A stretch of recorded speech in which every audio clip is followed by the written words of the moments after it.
യേശു ക്രിസ്തുവിന്റെ പരിശുദ്ധ നാമം തന്നെ സ്തോത്രം. ദൈവനാമത്തിന് മഹത്വം ഉണ്ടാകട്ടെ.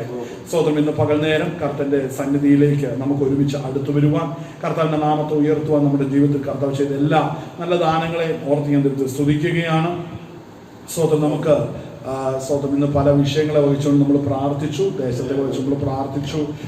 സ്തോത്രം. കർത്താവിന്റെ സന്നിധി പ്രാർത്ഥിക്കുന്ന എല്ലാ വിഷയങ്ങൾക്കും കർത്താവ് മറുപടി നൽകും. ആമേൻ. കരങ്ങൾ ദൈവത്തിന് മഹത്വപ്പെടുത്തിയാട്ടെ. കർത്താവിന്റെ സന്നിധിയിൽ നമ്മൾ ഓരോരുത്തരും കടന്നു വന്നിരിക്കുന്നെങ്കിൽ കർത്താവ് തീർച്ചയായും നമ്മളുടെ പ്രാർത്ഥനയ്ക്ക് ദൈവം മറുപടി നൽകുക തന്നെ ചെയ്യും. ആമേൻ. ഹല്ലേലൂയ. നമ്മുടെ ശക്തിയാൽ, സൈന്യത്താലല്ല, ഇത് ശക്തിയാലല്ല, ദൈവത്തിന്റെ ആത്മശക്തിയാലാണ് ഇതെല്ലാം സ്വർഗം ഭൂമിയിൽ സ്ഥാപിക്കാൻ ഇടയായിത്തീരുന്നത്. എന്നാൽ നമ്മുടെ വേലകളെ നമ്മൾ തികച്ച് നമുക്ക് ദൈവസ്ഥനിൽ ചേരുവാൻ തക്കവണ്ണം ഇടയായിത്തീരട്ടെ. സ്വന്തം ഇന്ന് പകൽ നേരത്തെ ചിന്തയ്ക്കായിട്ട് നമുക്ക് ചില ഭാഗങ്ങൾ നമുക്കൊന്ന് ചിന്തിക്കാം. കഴിഞ്ഞ ആഴ്ചക്കാലം നമ്മൾ ചിന്തിച്ചത് യോഹന്നാൻ എഴുതിയ 1-ാം ലേഖനത്തിന്റെ അകത്തുനിന്ന് അതിന്റെ 2-ാം അധ്യായം അതിന്റെ 27-ാം വാക്യമാണ് നമ്മൾ വായിച്ചത്. 1 യോഹന്നാൻ 2-ാം അധ്യായം അതിന്റെ 27-ാം വാക്യം. അവനാൽ പ്രാപിച്ച അഭിഷേകം നിങ്ങളിൽ വസിക്കുന്നു, ആരും നിങ്ങളെ ഉപദേശിക്കുവാൻ ആവശ്യമില്ല. അവന്റെ അഭിഷേകം തന്നെ നിങ്ങൾക്ക് സകലവും ഉപദേശിച്ചു തരികയാലും അത് ഭോഷ്കല്ല, സത്യം തന്നെ ആയിരിക്കാലും അത് നിങ്ങളെ ഉപദേശിച്ചതുപോലെ നിങ്ങൾ അവനിൽ വസിക്കുവിൻ. സ്തോത്രം. നമ്മൾ ഈ ഭാഗം നമ്മൾ വളരെ ആഴത്തിൽ നമ്മൾ ചിന്തിച്ചൊരു കാര്യമാണ്. ദൈവത്തിന്റെ അഭിഷേകം നമ്മിൽ വസിക്കുന്നെങ്കിൽ, ദൈവത്തിന്റെ ആത്മാവാകുന്ന പരിശുദ്ധാത്മാവ് നമ്മളിൽ വസിക്കുന്നുവെങ്കിൽ തീർച്ചയായും ദൈവത്തിന്റെ ആത്മാവ് നമ്മെ വഴി നടത്തും. സോദരൻ, പരിശുദ്ധാത്മാവ് ഒരുവന്റെ ജീവിതത്തിലേക്ക് വരുമ്പോൾ അവനെ കുറിച്ചൊരു പ്ലാൻ ദൈവത്തിനുണ്ട്. ആ പ്ലാൻ നിവർത്തിക്കുന്നത് ദൈവാത്മാവ് ഒരുവനിൽ വസിച്ചുകൊണ്ടാണ് അത് നിവർത്തിക്കുന്നത്. അതുകൊണ്ട് ദൈവത്തിന്റെ ആത്മാവാകുന്ന പരിശുദ്ധാത്മാവിനെ പ്രാപിച്ചവരൊക്കെയും ഇന്ന് പകൽനേരം ഒരു കാര്യം മനസ്സിലാക്കണം. സ്വർഗത്തിന് എന്നെ കുറിച്ചും നിങ്ങളെ കുറിച്ചും പ്രാപിച്ച ഒരു ദൈവ പൈതലിനെ കുറിച്ച് ഒരു പദ്ധതിയുണ്ട്. അത് നിവർത്തിച്ചെടുക്കുന്നത് പരിശുദ്ധാത്മാവിനാലാണ്. പരിശുദ്ധാത്മാവ് അവനിൽ വസിച്ചുകൊണ്ട് ദൈവത്തിന്റെ പ്രവൃത്തി വെളിപ്പെടുത്തുവാനായിട്ട് ഇടയായിത്തീരും. വ്യക്തമാക്കുന്നു യോഹന്നാന് ഇവിടെ ഈ ലേഖനം എഴുതുമ്പോൾ ഇവിടെ വെളിപ്പെടുത്തുന്ന ഒരു കാര്യമുണ്ട്. ദൈവത്തിന്റെ ആത്മാവിനെ പാനം ചെയ്തല്ല, അഭിഷേകം പ്രാപിച്ച ഒരു വ്യക്തിയെ മറ്റൊരു വ്യക്തി അല്ലെ അവൻ മറ്റൊരു ഉപദേശത്തിനല്ല, മറ്റൊരു ഉപദേശത്തിന് വേണ്ടി ഇരിക്കേണ്ട കാര്യമില്ല. ദൈവത്തിന്റെ ആത്മാവ് അവനെ വഴി നടത്തുന്നത് തന്നെയാണ് ഇവിടെ ദൈവത്തിന്റെ വചനം പറയുന്നത്. അതായത് നിങ്ങൾ പ്രാപിച്ച അഭിഷേകം നിങ്ങളെ വഴി നടത്തും. അപ്പോൾ നമ്മളിൽ വ്യാപരിക്കുന്ന ദൈവത്തിന്റെ കൃപ, ദൈവത്തിന്റെ ശക്തി നമ്മെ നടത്തുന്നതിന് ദൈവം നമ്മളിൽ വസിക്കുകയാണ്. ക്രിസ്തു നമ്മളിൽ വസിക്കുകയാണ്. മഹത്വത്തിന്റെ പ്രത്യാശയായ ക്രിസ്തു നിങ്ങളിൽ ഇരിക്കുകയാണ്. അപ്പോൾ ക്രിസ്തു നമ്മളിൽ ഇരിക്കുമ്പോൾ, ദൈവത്തിന്റെ ആത്മാവ് നമ്മളിൽ വസിക്കുമ്പോൾ സ്വർഗീയ പിതാവിന്റെ പദ്ധതി അവിടെ വെളിപ്പെടുവാനായിട്ട് ഇടയായിത്തീരും. നമുക്ക് വളരെ സുപരിചിതമായ ഒരു ഭാഗമാണ്. രക്ഷാ വിഷയത്തിലും നീതീകരണ വിഷയത്തിലും നമ്മൾ എല്ലാവരും പഠിക്കുന്നവരാണ്. സഹോദരൻ, ആ പഠന വിഷയത്തിൽ വളരെ പ്രാധാന്യം അർഹിക്കുന്ന ഒരു ഭാഗമാണ് റോമാലേഖനം 8-ാം അധ്യായം. റോമാലേഖനം 8-ാം അധ്യായത്തിന്റെ അകത്ത് നമ്മൾ വായിക്കുമ്പോൾ, റോമാലേഖനം 8-ാം അധ്യായത്തിന്റെ അകത്ത് ചില വാക്യങ്ങൾ സ്തോത്രം നമുക്കൊന്ന് വായിക്കാം. അതിന്റെ 8-ന്റെ 8 മുതൽ നമുക്ക് വായിക്കാം. സ്തോത്രം. 8-ന്റെ 8 ആ മൈക്കെടുത്ത് വായിക്കേണ്ടതാണ്. സ്തോത്രം. ജഡ സ്വഭാവമുള്ളവർക്ക് ദൈവത്തെ പ്രസാദിപ്പിക്കുവാൻ കഴിവില്ല. വാക്യം ശ്രദ്ധിച്ചോ. റോമാലേഖനം 8-ാം അധ്യായം 8-ാം വാക്യം. അവിടെ വായിക്കുന്നത് ജഡസ്വഭാവമുള്ളവർക്ക് ദൈവത്തെ പ്രസാദിപ്പിക്കുവാൻ കഴിവില്ല. ഇവിടെ ശ്രദ്ധിക്കണം. നമ്മൾ വായിച്ച ലേഖനമാകുന്ന യോഹന്നാന്റെ ലേഖനത്തിന്റെ അകത്ത് പറയുന്നു, നിങ്ങൾ അഭിഷേകം പ്രാപിച്ചിരിക്കുന്നു, നിങ്ങളെ മറ്റാരും ഉപദേശിക്കേണ്ട ആവശ്യമില്ല, നിങ്ങളെ ദൈവത്തിന്റെ ആത്മാവ് തന്നെ നിങ്ങളെ ഉപദേശിച്ചു വഴി നടത്തും. അപ്പോൾ തന്നെ ഇവിടെ മനസ്സിലാക്കണം, ദൈവാത്മാവ് വസിക്കാത്ത മറ്റൊരു കാറ്റഗറിയുണ്ട്, മറ്റൊരു കൂട്ടരുണ്ട്. അവരാണ് ജഡീകർ എന്ന് പറയുന്നത്. എന്നാൽ നമ്മളെ സ്വർഗത്തിലെ ദൈവം ആ ജഡ സ്വഭാവത്തിൽ നിന്ന് രക്ഷിച്ചെടുത്തിരിക്കുകയാണ്. ദൈവത്തിന്റെ ആത്മാവ് നമ്മളിൽ മുദ്ര വെച്ചിരിക്കുകയാണ് നാം ദൈവമക്കളായി തീർന്നത്. വളരെ ശ്രദ്ധിക്കേണ്ട ഒരു കാര്യമാണ്. 8-ന്റെ 8-ാം വാക്യം ഒന്നും കൂടെ വായിച്ച്. ദൈവത്തെ പ്രസാദിപ്പിക്കുവാൻ കഴിവില്ല. ശ്രദ്ധിക്കണം. പരിശുദ്ധാത്മാവാസമുള്ള ഒരു വ്യക്തിക്ക് മാത്രമേ ദൈവത്തെ പ്രസാദിപ്പിക്കാൻ കഴിയത്തുള്ളൂ. ദൈവത്തിന്റെ ആത്മാവ് ഒരുവനിൽ വസിക്കുന്നെങ്കിൽ മാത്രമേ അവന് ദൈവത്തെ പ്രസാദിപ്പിക്കാൻ കഴിയത്തുള്ളൂ. മറ്റാർക്ക് ദൈവത്തെ പ്രസാദിപ്പിക്കാൻ കഴിയത്തില്ല.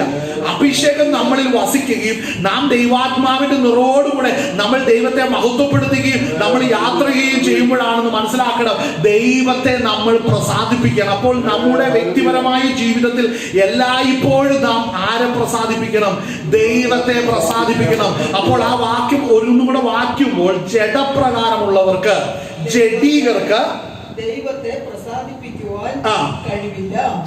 ജഡീകർക്ക് ദൈവത്തെ പ്രസാദിപ്പിക്കുവാൻ കഴിവില്ല. അടുത്തത്, നിങ്ങളോ ദൈവത്തിന്റെ ആത്മാവ് നിങ്ങളിൽ വസിക്കുന്നു എന്ന് വരിക. അപ്പോൾ ഒരു കാര്യം മനസ്സിലാക്കണം, ദൈവത്തിന്റെ ആത്മാവ് നിങ്ങളിൽ വസിക്കുന്നു എന്ന് വരികിൽ ജഡസ്വഭാവമുള്ളവരല്ല,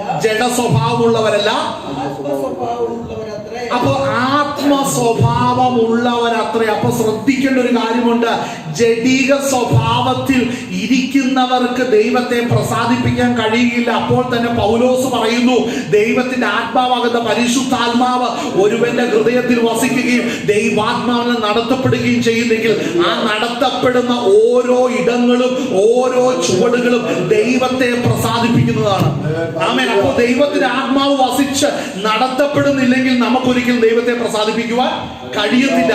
ആ വാക്യം ശ്രദ്ധിക്കണം. അവിടെ വായിക്കുന്നതിന്റെ 9-ാം വാക്യം, നിങ്ങളോ ദൈവത്തിന്റെ ആത്മാവ് നിങ്ങളിൽ വസിക്കുന്നു എന്ന് വരിക. നിങ്ങളിൽ വസിക്കുക. അപ്പോൾ രക്ഷിക്കപ്പെട്ട ഒരു ദൈവ പൈതലിനെ സംബന്ധിച്ച് രക്ഷ പൂർണ്ണമാകണമെന്നുണ്ടെങ്കിൽ, അല്ലെങ്കിൽ രക്ഷിക്കപ്പെട്ടു എന്ന് അവകാശപ്പെടുന്ന ഒരു വ്യക്തിയെ അവന്റെ രക്ഷാപദ്ധതി സ്വർഗം അംഗീകരിക്കുന്നെങ്കിൽ അത് അംഗീകരിക്കുന്നത് പരിശുദ്ധാത്മാവിനാലാണ്.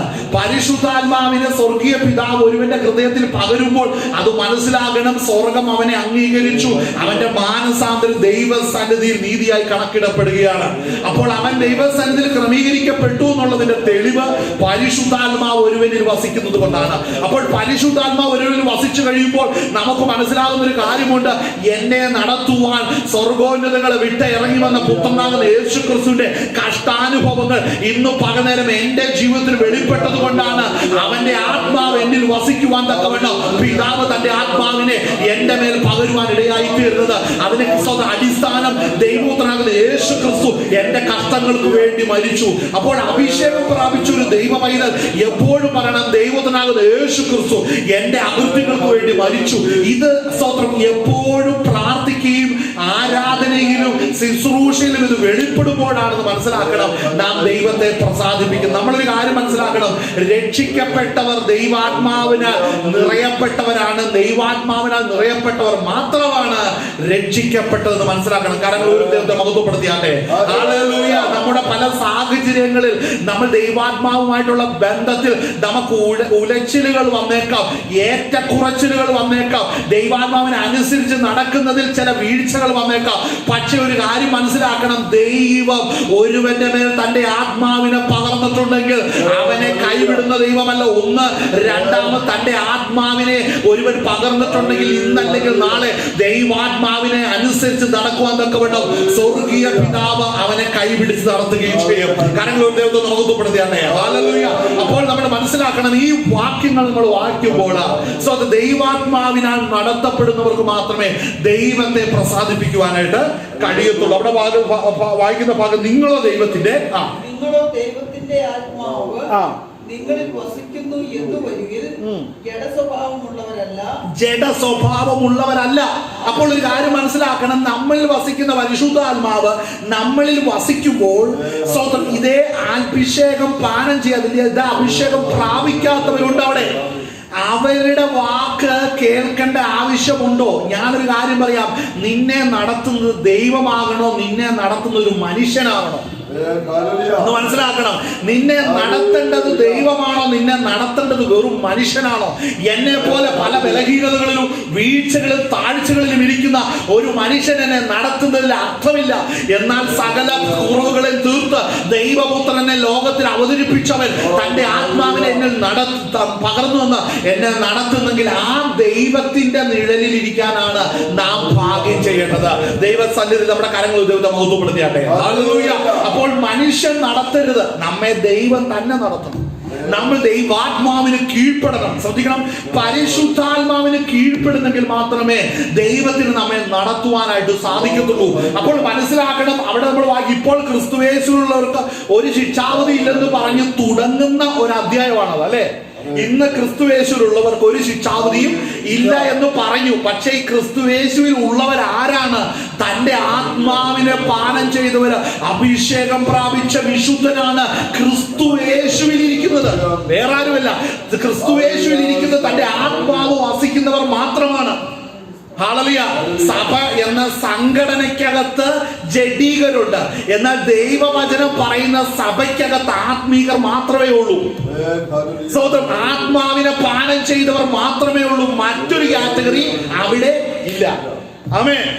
അപ്പോൾ ഇപ്പോൾ ക്രിസ്തുയേശുവിലുള്ളവർക്ക് ഒരു ശിക്ഷാവധിയും ഇല്ല. അവിടെ മനസ്സിലാക്കേണ്ട, ജീവന്റെ ആത്മാവിന്റെ പ്രമാണം എനിക്ക് മരണത്തിന്റെയും പാപത്തിന്റെയും മരണത്തിന്റെയും പ്രമാണത്തിൽ നിന്ന്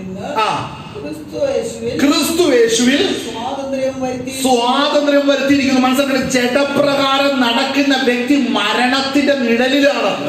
മനസ്സിലാക്കണം, ആ വ്യക്തി ഒരിക്കലും ദൈവത്തിന്റെ ആത്മാവിന് കീഴ്പ്പെടുന്നില്ല. എന്നാൽ ഇവിടെ ദൈവത്തിന്റെ ആത്മാവിടെ വ്യക്തമാക്കി എഴുതി വെച്ചിരിക്കുന്നു. പൗലോസ് ഇവിടെ ആത്മാവിൽ എഴുതുന്ന വിഷയമാണ്. ഇപ്പോൾ ക്രിസ്തുയേശുവിലുള്ളവർക്ക് ഒരു ശിക്ഷാവിധിയുമില്ല. ജീവന്റെ ആത്മാവിന്റെയും പ്രമാണം. മനസ്സിലാക്കണം, ജീവന്റെ ആത്മാവിന്റെ പ്രമാണം പരിശുദ്ധാത്മാവ് നമ്മളിൽ വസിക്കുന്നെങ്കിൽ മാത്രമേ ലോകക്കാരും ലോകവും പോകുന്ന ഒരു റൂട്ടുണ്ട്, നാശത്തിന്റെ വഴിയുണ്ട്. ആ നാശത്തിന്റെ വഴിയിൽ നിന്ന് നിന്നെ വേർപെടുത്തി നിന്നെ കൊണ്ടുപോകുന്നത് പരിശുദ്ധാത്മാവാണ്. അതുകൊണ്ട് ദൈവത്തിന്റെ ആത്മാവ് നിന്നിൽ വസിക്കുന്നുണ്ടോ എന്ന് ഏതൊരു ദൈവവൈദ്യനും ഉറപ്പുവരുത്തേണ്ടത് ഈ പകരം ആവശ്യമാണ്. നിങ്ങളുടെ വിശുദ്ധ കാര്യങ്ങൾ ബോധ്യപ്പെടുത്തിയാട്ടെ. അപ്പോൾ ഇപ്പോൾ ക്രിസ്തുയേശുവിലുള്ളവർക്ക് ഒരു ശിക്ഷാവിധിയുമില്ല. അടുത്ത വാക്യം വായിച്ചേ. ജീവന്റെ ആത്മാവിന്റെ പ്രമാണം. പരിശുദ്ധാത്മാവിൽ നമ്മളിൽ വസിക്കുമ്പോൾ സ്വർഗീയ പിതാവിന്റെ പ്രമാണമാണ് നമ്മളെ സ്വർഗം പഠിപ്പിക്കുന്നത്.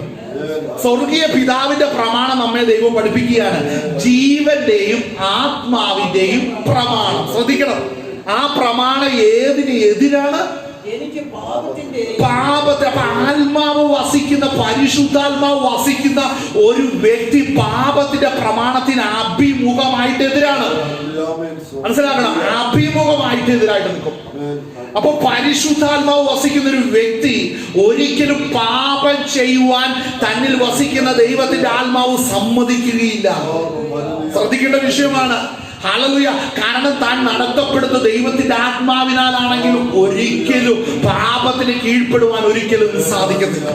ആമേൻ. വായിച്ച അടുത്ത വാക്യം വായിച്ചേ. ജീവന്റെ ആത്മാവിന്റെ പ്രമാണം എനിക്ക് പാപത്തിന്റെയും മരണത്തിന്റെയും പ്രമാണത്തിൽ നിന്ന് ക്രിസ്തുവേശുവിൽ സ്വാതന്ത്ര്യം വരുത്തിയിരിക്കുന്നു. നമ്മൾ ഈ വാക്കുകൾ വളരെ ശ്രദ്ധിക്കണം.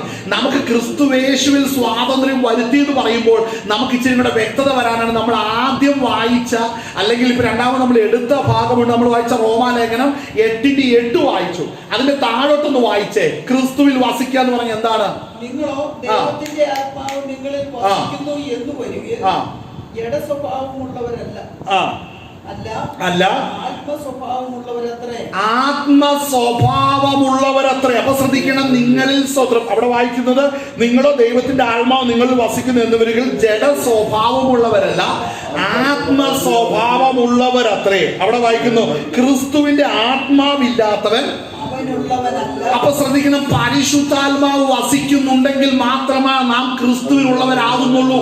അപ്പൊ പരിശുദ്ധാത്മാഭിഷേകം പ്രാപിക്കാത്തവർ ക്രിസ്തുവിനുള്ളവരല്ലെന്ന് തന്നെ വചനം പറയുന്നു. പരിശുദ്ധാത്മാവ് വസിച്ചവർ മാത്രമാണ് ദൈവമക്കള്. ശ്രദ്ധിക്കണം, ദൈവമക്കൾ എന്ന് പറയുന്നത് എങ്ങനെയാ? ശ്രദ്ധിക്കണം, ദൈവം ആത്മാവാണ്. ആ ആത്മാവ് വസിക്കുന്ന മനുഷ്യരൊക്കെയും ദൈവമക്കളാണ്. അപ്പോൾ നമ്മൾ ലോകത്തിൽ കേൾക്കുന്ന കാര്യം, എല്ലാവരും ദൈവമക്കളല്ലേ, ലോകത്തിൽ ജയിച്ച എല്ലാവരും ദൈവമക്കളല്ലേ? അങ്ങനെ ബൈബിള് പറയുന്നില്ല. ആദാമിൽ നിന്ന് ജനിച്ചവരൊക്കെ പാപികളാണ്. ആദാമിന്റെ സദൃശ്യത്തിൽ ജനിച്ചവരൊക്കെ പാപത്തിലാണ് ജനിക്കുന്നത്. എന്നാൽ ആ ജനനം കൊണ്ട് കാര്യമില്ല. നാം വീണ്ടും ജനനം പ്രാപിക്കണം. വെള്ളത്താലും ആത്മാവിനാണ് വീണ്ടും ജനനം പ്രാപിച്ചില്ല എങ്കിൽ നാം ദൈവരാജ്യത്തിൽ നമ്മൾ പ്രവേശിക്കുകയില്ല. മനസ്സിലാക്കണം. അപ്പോൾ വീണ്ടും ജനനം പരിശുദ്ധാത്മാവിനാലാണ്. അതുകൊണ്ട് പരിശുദ്ധാത്മാവിനെ പ്രാപിച്ചവർ കരങ്ങൾ ദൈവത്തെ മഹത്വപ്പെടുത്തുകയാണ്. ഹല്ലേലൂയ. അപ്പൊ പരിശുദ്ധാത്മാവിനെ പ്രാപിച്ചിട്ടുള്ളവർ മാത്രമേ ദൈവ മക്കളാകുന്നുള്ളൂ. ഹല്ലേലൂയ. മനസ്സിലാക്കണം. അതുകൊണ്ട് നമ്മൾ ഭാരപ്പെടണ്ട. ദൈവസഭയോട് ദൈവത്തിന്റെ ആത്മാവ് പറയുന്നത് ഭയപ്പെടണ്ട, ബലപ്പെട്ടിരിക്കുക, പുറപ്പെടുക, ഞാൻ നിന്നോട് കൂടെ ഉണ്ട്. ഇങ്ങനെയുള്ള ദൂതുകളും വാഗ്ദത്തങ്ങളും കിടക്കുന്ന ആർക്കാണ്? ദൈവത്തിന്റെ ആത്മാവ് ആരിൽ വസിക്കുന്നു അവർക്കും മാത്രമാണ്. ആളുകൾ ശ്രദ്ധിക്കണം. അല്ലാതെ എല്ലാവർക്കുമല്ല. ദൈവത്തിന്റെ ആത്മാവ് വസിക്കുന്നവർക്ക് മാത്രമാണ് ആ ദൂതുകളും വാഗ്ദത്തങ്ങളും അടങ്ങിയിരിക്കുന്നത്. നാം അത് പ്രാപിക്കണമെന്നുണ്ടെങ്കിൽ ദൈവത്തിന്റെ അഭിഷേകം നമ്മളിലേക്ക് വന്നെങ്കിലേ പറ്റുകയുള്ളൂ. ദൈവാത്മാവിന് കീഴ്പ്പെട്ടെങ്കിലേ പറ്റത്തുള്ളൂ. ഇന്ന് പകർന്നേരം ഞാനൊരു കാര്യം പറയാം. ദൈവാത്മാവിനാൽ നടത്തപ്പെടുന്നവരെ ലോകര് പോകുന്നത് നീ പോകണ്ട, ലോകം വഴിതെറ്റുന്നത് പോലെ നീ ചിന്തിക്കണ്ട. ദൈവത്തിന്റെ പേര് ചൊല്ലി വിളിച്ചെങ്കിൽ സ്വർഗം നിന്നെ കരം പിടിച്ചതാണ് നടത്തുവാൻ കർത്താവ് ശക്തനാണ്. ആമേൻ. പ്രതിസന്ധികളുടെ നടുവിൽ നിന്നെ കർത്താവ് നടത്തുകയാണ്. യോർദാന്റെ നടുവിലൂടെയും ചെങ്കടലിന്റെ നടുവിലൂടെയും അളവിയ പീഡിപ്പിക്കപ്പെട്ടവന്റെ ദേശത്ത് നിന്ന് വിടുതൽ പ്രാപിച്ചു പുറപ്പെട്ട അനുഭവപ്പെട്ട ചരിത്രങ്ങൾ നിന്റെ ജീവിതത്തിൽ സ്വർഗം നിന്റെ ജീവിതത്തിൽ നിവർത്തിക്കപ്പെടും. അത് ദൈവത്തിന്റെ ആത്മാവിനാൽ മാത്രമാണ്. ഹല്ലേലൂയ. മനസ്സിലായി. ജഡികരുണ്ട്, സഭയ്ക്കകത്ത് ജഡികരുണ്ട്. അവരെ വിട്ടേര്. അവര് നമ്മളുമായിട്ട് ബന്ധമില്ല. അവർ വർഷങ്ങളായി ഇതിൻ്റെ അകത്ത് ഇരുന്നിട്ട് ദൈവത്തിന്റെ ആത്മാവിനെ പ്രാപിക്കാതിരിക്കുന്നുണ്ടെങ്കിൽ മനസ്സിലാക്കിക്കോണം, അവരെ അല്ല കർത്താവ് സ്നേഹിക്കുന്നത്. ദൈവത്തിന്റെ ആത്മാവിനെ പ്രാപിച്ച, അഭിഷേകം പ്രാപിച്ച ദൈവമക്കൾ ദൈവത്തെ അനുസരിച്ച് ജീവിക്കുക. കാരണം രക്ഷിക്കപ്പെട്ട ഒരുവന്റെ ജീവിതത്തിലെ ഏറ്റവും വലിയ ലക്ഷ്യം ദൈവത്തെ പ്രസാദിപ്പിക്കുക എന്ന് തന്നെയാണ്. ഹല്ലേലൂയ. അടുത്തത് ശ്രദ്ധിക്കണം. നമ്മൾ വായിച്ച വാക്യം, നിങ്ങളോ ദൈവത്തിന്റെ ആത്മാവ് നിങ്ങളിൽ വസിക്കുന്നു എന്ന് വരികിലോ ജഡസ്വഭാവമുള്ളവരാ അല്ല. അടുത്തതാ ശ്രദ്ധിക്കണം. ക്രിസ്തുവിന്റെ ആത്മാവ്, പരിശുദ്ധാത്മാവ് ഇല്ലാത്തവൻ ക്രിസ്തുവിനുള്ളവനല്ല, ദൈവത്തിനുള്ളവനല്ല. ശ്രദ്ധിക്കണം. പരിശുദ്ധാത്മാവില്ലെങ്കിൽ ഹല്ലേലൂയ അവൻ ദൈവത്തിനുള്ളവനല്ല. സ്തോത്രം. സഭയ്ക്കകത്ത് വേറൊരു ടീച്ചിങ് കയറി വരുന്നുണ്ട്. സ്തോത്രം. സ്നാനപ്പെട്ടവരെല്ലാം അല്ലെങ്കിൽ യേശുവിനെ രക്ഷിതാവും കർത്താവ് സ്വീകരിച്ചവരെല്ലാവരുടെയും ഹൃദയത്തിൽ പരിശുദ്ധാത്മാവ് ഉണ്ടെന്ന് പറയുന്നുണ്ട്. പക്ഷേ അപ്പോസ്തല പ്രവർത്തിക്കത്ത് കാണുന്നത് പോലെയുള്ള ദൈവാത്മാവിന്റെ നിറവും ദൈവകരത്തിൽ ഉപയോഗിക്കപ്പെടുന്ന അവസ്ഥയും ജഡസ്വഭാവം വിട്ട് ആത്മസ്വഭാവത്തിനായിട്ട് നിലനിൽക്കുകയും ചെയ്യുന്ന അനുഭവമില്ലാത്തവനൊക്കെയും വ്യാജം പറയുകയാണ്. കാര്യം കർത്താവിന് അങ്ങനെ പാത്തും പുതുങ്ങിയും വരേണ്ട കാര്യമില്ല. കർത്താവ് വരുമ്പോൾ എന്തൊക്കെ അവസ്ഥയിലാണ് ഒരുവന്റെ മേൽ ഇറങ്ങി വരുന്നത്, അങ്ങനെയല്ല ഇറങ്ങി വരും. മനസ്സിലാക്കണം. അപ്പോൾ ദൈവത്തിന്റെ ആത്മാവ് നമ്മളിൽ വസിക്കുമ്പോൾ ജഡീകര് പറയുന്നത് പോലെ നമ്മൾ നടക്കണ്ട. നിനക്ക് ഇങ്ങനെ പ്രാർത്ഥിക്കുന്നതിനാ, അങ്ങനെ ആരാധിക്കുന്നതിനാ, നീ ഇങ്ങനെ കൈയടിക്കേണ്ട കാര്യമുണ്ടോ, അന്യഭാഷ പറഞ്ഞുകൊണ്ടിരിക്കേണ്ട കാര്യമുണ്ടോ? ഇതൊക്കെ ജഡീകരുടെ ചോദ്യങ്ങളാണ്. അതിന് നമ്മൾ മറുപടി കൊടുക്കണ്ട. കാര്യം ദൈവം അംഗീകരിക്കാത്തവനെ നമ്മൾ അംഗീകരിക്കണോ? കരങ്ങൾ ബോധപ്പെടുത്തുകയാണ്. ദൈവം അംഗീകരിക്കും തന്റെ ആത്മാവിനെ പകർന്നാണ്. ദൈവം അംഗീകരിച്ചെങ്കിൽ ദൈവസന്നിധി കാണും. ദൈവം തള്ളിയതിനെ പിന്നെ നമ്മൾ മാനിക്കേണ്ട കാര്യമുണ്ടോ? അവന്റെ ചോദ്യത്തിന് അങ്ങനെ മറുപടി കൊടുക്കേണ്ട കാര്യമുണ്ടോ? ഇല്ല. ഇതൊരു സംഘടനയല്ല. ദൈവസഭ ഒരിക്കലും സംഘടനയല്ല. രക്ഷിക്കപ്പെട്ടവരുടെ കൂട്ടമാണ് ദൈവസഭ. സംഘടനയ്ക്കകത്ത് നിയമങ്ങളും നിയമസംഹിതകളും വെച്ചുകൊണ്ട് പലതിനെയും ബലി കഴിക്കും. എന്നാൽ ദൈവത്തിന്റെ ആത്മാവിനനുസരിച്ച് നടക്കുന്ന ദൈവസഭ അവനെ മാത്രമേ പ്രസാദിപ്പിക്കത്തുള്ളൂ. മനസ്സിലാകുന്നുണ്ടോ? ഹല്ലേലൂയ. ഇന്ന് പകർന്നേരം ദൈവത്തിന്റെ വചനം ശക്തമായി ഇടപെടുന്നതിന് ഓർത്ത് ദൈവത്തെ മഹത്വപ്പെടുത്തുകയാണ്. അടുത്ത വാക്യം വായിച്ചേ. ക്രിസ്തു നിങ്ങളിൽ ഉണ്ടെങ്കിലോ. ഇവിടെ രണ്ട് പ്രധാനപ്പെട്ട വാക്യമാണ്. ക്രിസ്തു നിങ്ങളിൽ ഉണ്ടെങ്കിലോ ശരീരം പാപനിമിത്തം മരിക്കേണ്ടതെങ്കിലും ആത്മാവ് നീതി നിമിത്തം ജീവനാകുന്നു. യേശുവിനെ മരിച്ചവരിൽ നിന്ന് ഉയർപ്പിച്ചവന്റെ ആത്മാവ് നിങ്ങളിൽ വസിക്കുന്നു എങ്കിൽ ക്രിസ്തു യേശുവിനെ മരണത്തിൽ നിന്ന് ഉയർപ്പിച്ചവൻ നിങ്ങളിൽ വസിക്കുന്ന തന്റെ ആത്മാവിനെ കൊണ്ട് നിങ്ങളെയും നിങ്ങളുടെ മർത്യ ശരീരങ്ങളെയും ജീവിപ്പിക്കും. ഇവിടെ വളരെ പ്രധാനം നമ്മൾ വായിച്ചു. ക്രിസ്തു നിങ്ങളിൽ ഉണ്ടെങ്കിലോ ശരീരം പാപനിമിത്തം മരിക്കേണ്ടതെങ്കിലും സ്തോത്രം അവിടെ മരിക്കേണ്ടതെങ്കിലും ആത്മാവ് നീതി നിമിത്തം ജീവനാകുന്നു. അവിടെ എഴുതി വെച്ചിരുന്ന ക്രിസ്തു നിങ്ങളിൽ ഉണ്ടെങ്കിലോ. അവിടെ നിൽക്കുക. ആ വാക്യം ശ്രദ്ധിച്ചല്ലോ. ക്രിസ്തു നിങ്ങളിൽ ഉണ്ടെങ്കിലോ. അതിന്റെ 8-ാം വാക്യം വായിക്കും. അല്ല 9-ാം വാക്യം നമ്മൾ തുടങ്ങിയത് നിങ്ങളോ ദൈവത്തിന്റെ ആത്മാവ് നിങ്ങളിൽ വസിക്കുന്നു എന്ന് വരികിൽ. അങ്ങനെയെങ്കിൽ ഞാനൊരു കാര്യം പറയാം. ഞാൻ ക്രിസ്തു എന്റെ ജീവിതത്തിൽ ഉണ്ടെന്ന് നമ്മളൊക്കെ പറയുന്നുണ്ട് അല്ലെ. എന്നാൽ അത് സത്യമാകുന്ന ആർക്കാണെന്നറിയാവോ? പരിശുദ്ധാത്മാവിനെ പ്രാപിച്ചവർക്ക് മാത്രമാണ് ക്രിസ്തു എന്നിൽ ഉണ്ടെന്ന് പറയാൻ സാധിക്കത്തുള്ളൂ. വായ കൊണ്ട് പറയാൻ സാധിക്കും, അത് സത്യമല്ല. എന്നാൽ ദൈവത്തിന്റെ ആത്മാവ് ഹൃദയങ്ങളിൽ വസിക്കുന്നവന് മാത്രമേ ഇവിടെ പറയാൻ സാധിക്കത്തുള്ളൂ ക്രിസ്തു നിങ്ങളിൽ വസിക്കുന്നു എങ്കിലോ. അങ്ങനെയാണ് പൗലോസ് എടുത്തു പറയുന്നത്. പരിശുദ്ധാത്മാവ് ഹൃദയത്തിൽ വസിക്കുന്നതിനെ പൗലോസ് പറയുന്നു ക്രിസ്തു നിങ്ങളിൽ വസിക്കുന്നുവെങ്കിലോ. അപ്പോൾ യേശു കർത്താവ് എന്റെ ജീവിതത്തിൽ ഉണ്ടെന്ന് പറയുമ്പോൾ അത് ആർക്കാണ് യഥാർത്ഥത്തിൽ ആപ്ലിക്കബിൾ ആകുന്നത്? പരിശുദ്ധാത്മാവിനെ പ്രാപിച്ചവർക്ക് മാത്രമേ അത് ആപ്ലിക്കബിൾ ആവുന്നുള്ളൂ.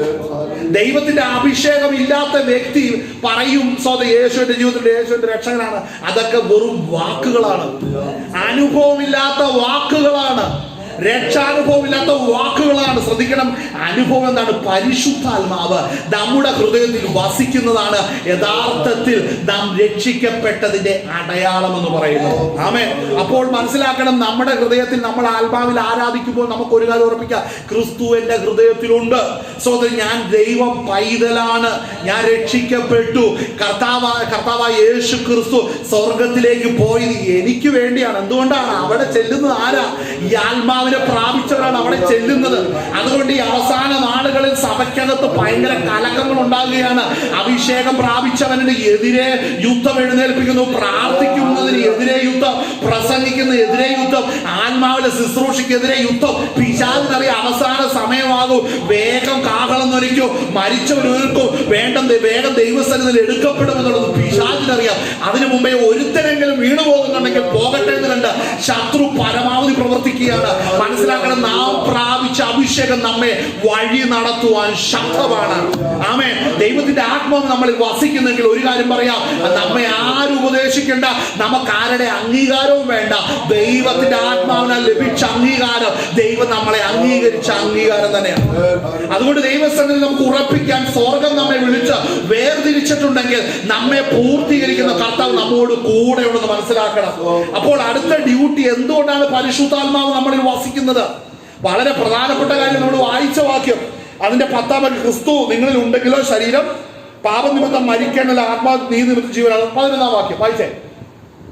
യേശുവിനെ മരിച്ചവരിൽ നിന്ന് ഉയർപ്പിച്ചവന്റെ ആത്മാവ്. യേശുവിനെ മരിച്ചവരിൽ നിന്ന് ഉയർപ്പിച്ചവന്റെ ആത്മാവ് നിങ്ങളിൽ വസിക്കുന്നു എങ്കിൽ. അപ്പോ ക്രിസ്തുവിന്റെ ആത്മാവ്, പരിശുദ്ധാത്മാവ് നമ്മളിൽ വസിക്കുന്നെങ്കിൽ നമ്മുടെ മേലുള്ള പ്ലാൻ എന്നാന്നറിയാവോ? അടുത്ത് വായിച്ചേ.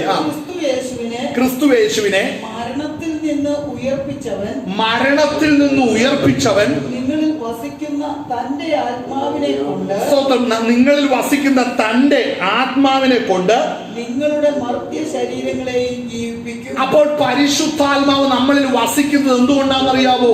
നാം ക്രിസ്തുവിൽ ജീവിക്കണം, ക്രിസ്തുവിൽ മരിക്കണം. ക്രിസ്തുവിൽ മരിക്കുന്നത് ദൈവത്തിന്റെ ആത്മാവ് വസിക്കുന്നവർ മാത്രമേ. അഭിഷേകം പ്രാപിച്ച് ദൈവാത്മാവിനനുസരിച്ച് നടക്കുന്ന ഒരുവന്റെ ശരീരം മരിച്ചാലും അവനെ ഉയർപ്പിക്കുന്ന ആത്മാവാണ്. അവനിൽ വന്നിരിക്കുന്നെങ്കിൽ ക്രിസ്തുവിനെ ഉയർപ്പിച്ചതുപോലെ ആത്മാവ് വസിക്കുന്ന എന്നെയും നിങ്ങളെ ഉയർപ്പിച്ചിരിക്കണം. ആമേൻ. ആ പ്രത്യാശയാണ്. അതുകൊണ്ട് മനസ്സിലാക്കണം, ഈ പ്രത്യാശ ജഡികർക്കില്ല, ഈ പ്രത്യാശ ലൗകികർക്കില്ല.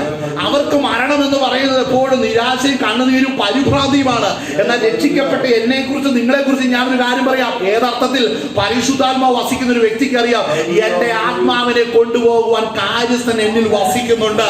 പുത്രനെ ഉയർപ്പിച്ച അതേ ആത്മാവ് എന്നിൽ വസിക്കുക നിമിത്തം അവന്റെ മരണമോ കർത്താവായ യേശു ക്രിസ്തുവിന്റെ വരവെങ്കിലോ ഏത് സാഹചര്യമാണെങ്കിലോ എന്റെ മേൽ വസിക്കുന്ന, എന്റെ ഉള്ളത്തിൽ വസിക്കുന്ന കർത്താവ് എന്നെ രൂപാന്തരപ്പെടുത്തി അവന്റെ കാഹളനാദത്തിൽ എടുക്കുമെന്നുള്ള പ്രത്യാശ ഉണ്ടാകണമെന്നുണ്ടെങ്കിൽ പരിശുദ്ധാത്മാവ് ഹൃദയത്തിൽ വസിക്കണം. കരങ്ങളിൽ ബോധപ്പെടുത്തിയാണേ എന്ന് പലതരം മനസ്സിലാക്കണം. ദൈവത്തിന്റെ ആത്മാവിനെ അനുസരിച്ച് നടക്കാത്ത ഒരു ശരീരവും രൂപാന്തരപ്പെടുകയില്ല. ഹല്ലേലൂയ. ഒരു ശരീരവും രൂപാന്തരപ്പെടുകയില്ല. അടുത്ത് വായിച്ചേ. യേശുവിനെ മരിച്ചവരിൽ നിന്ന് ഉയർപ്പിച്ചവന്റെ ആത്മാവ് നിങ്ങളിൽ വസിക്കുന്നു എങ്കിൽ ക്രിസ്തുയേശുവിനെ മരണത്തിൽ നിന്ന് ഉയർപ്പിച്ചവൻ ആ. നിങ്ങളിൽ വസിക്കുന്ന ആ. തന്റെ ആത്മാവിനെ കൊണ്ട് ആ.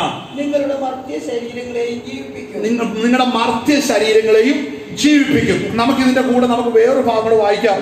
കൊരിന്ത്യർക്ക് 1 കൊരിന്ത്യർ 2-ാം അധ്യായം 10-ാം വാക്യം കിട്ടുന്നവർ വായിച്ചോ. 1 കൊരിന്ത്യർ 2:10. സ്തോത്രം സ്തോത്രം സ്തോത്രം സ്തോത്രം സ്തോത്രം സ്തോത്രം സ്തോത്രം സ്തോത്രം. ഹല്ലേലൂയ.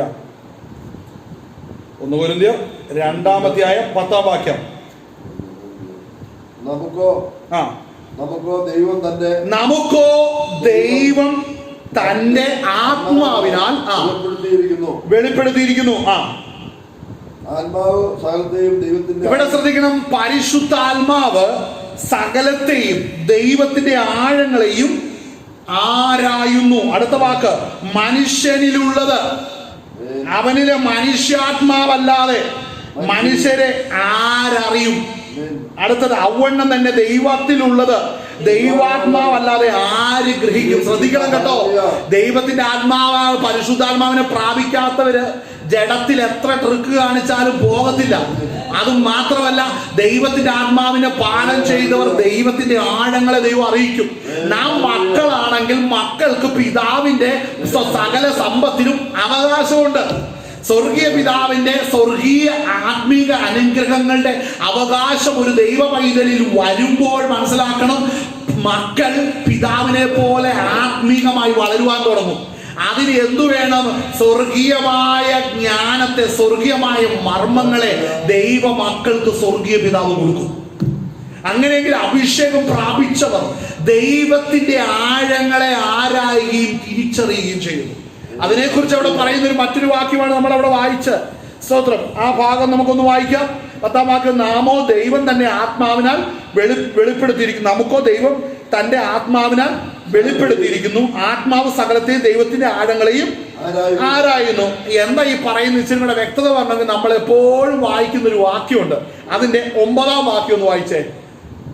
ദൈവം തന്നെ സ്നേഹിക്കുന്നവർക്ക്, ദൈവം തന്നെ, മനസ്സിലാക്കുക, ദൈവം സ്നേഹിക്കുന്നവർ എന്നല്ല, ദൈവത്തെ സ്നേഹിക്കുന്നവർക്ക് തന്നെ സ്നേഹിക്കുന്നവർക്ക് ഒരുക്കിയിട്ടുള്ളത് കണ്ടിട്ടില്ല. ഇവിടെ ശ്രദ്ധിക്കണം, ഇത് എന്താ ഈ വാക്യത്തിന്റെ അർത്ഥം നമ്മൾ ഒരിക്കലെങ്കിലും ഗ്രഹിക്കണം. എന്താണ് ഈ വാക്യത്തിന്റെ അർത്ഥം നമ്മൾ ഗ്രഹിക്കുന്നത്? ആർക്കാണെന്ന് മനസ്സിലാക്കണം.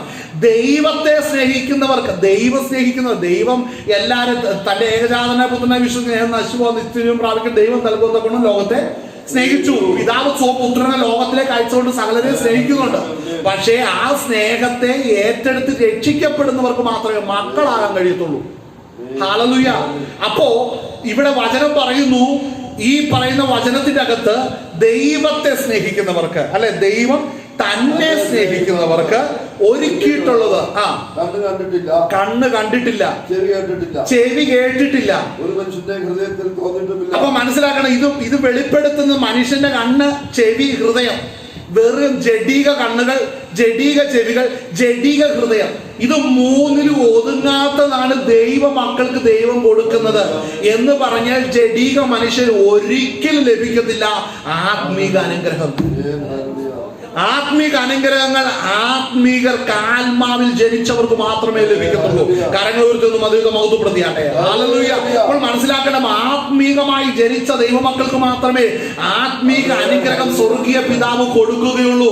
വേറെ ആർക്കും ദൈവം കൊടുക്കുകയില്ല. അതുകൊണ്ടാണ് അഭിഷേകം പ്രാപിക്കണം, ആത്മാവിൽ ദൈവത്തെ ആരാധിക്കണം, ജഡ സ്വഭാവത്തെ വിടണം, പാപ സ്വഭാവത്തെ വിടണം, ലോകമോഹത്തെ ഒഴിഞ്ഞു നിൽക്കണം. ഇന്ന് സഭയ്ക്കകത്ത് ഏറ്റവും വലിയൊരു പ്രശ്നം, അഭിഷേകം ഇല്ലാത്തതുകൊണ്ട് പാപത്തെ ജയിക്കാൻ കഴിയുന്നില്ല, ലോകത്തിന്റെ മോഹത്തെ ജയിക്കാൻ സാധിക്കുന്നില്ല, ജഡീക താല്പര്യങ്ങളെ ജയിക്കാൻ സാധിക്കുന്നില്ല. അതുകൊണ്ട് സഭകളുടെ അകത്ത് ജഡീകരുടെ എണ്ണം കൂടുന്നത് കൊണ്ട് ആത്മീകർ ഒറ്റപ്പെടുന്നു, അഭിഷേകമുള്ളവർ ഇല്ലാതെ വരുന്നു. അവരും സ്വന്തം ജഡീകരെ പോലെ പ്രവർത്തിക്കാനും ചിന്തിക്കാനും തുടങ്ങുന്ന നിമിത്തം പരിശുദ്ധാത്മാവ് ദുഃഖിച്ച് പിന്മാറുകയും ചെയ്യുന്നു. ഇത് സഭകളുടെ അകത്ത് നടന്നുകൊണ്ടിരിക്കുന്ന കാര്യമാണ്.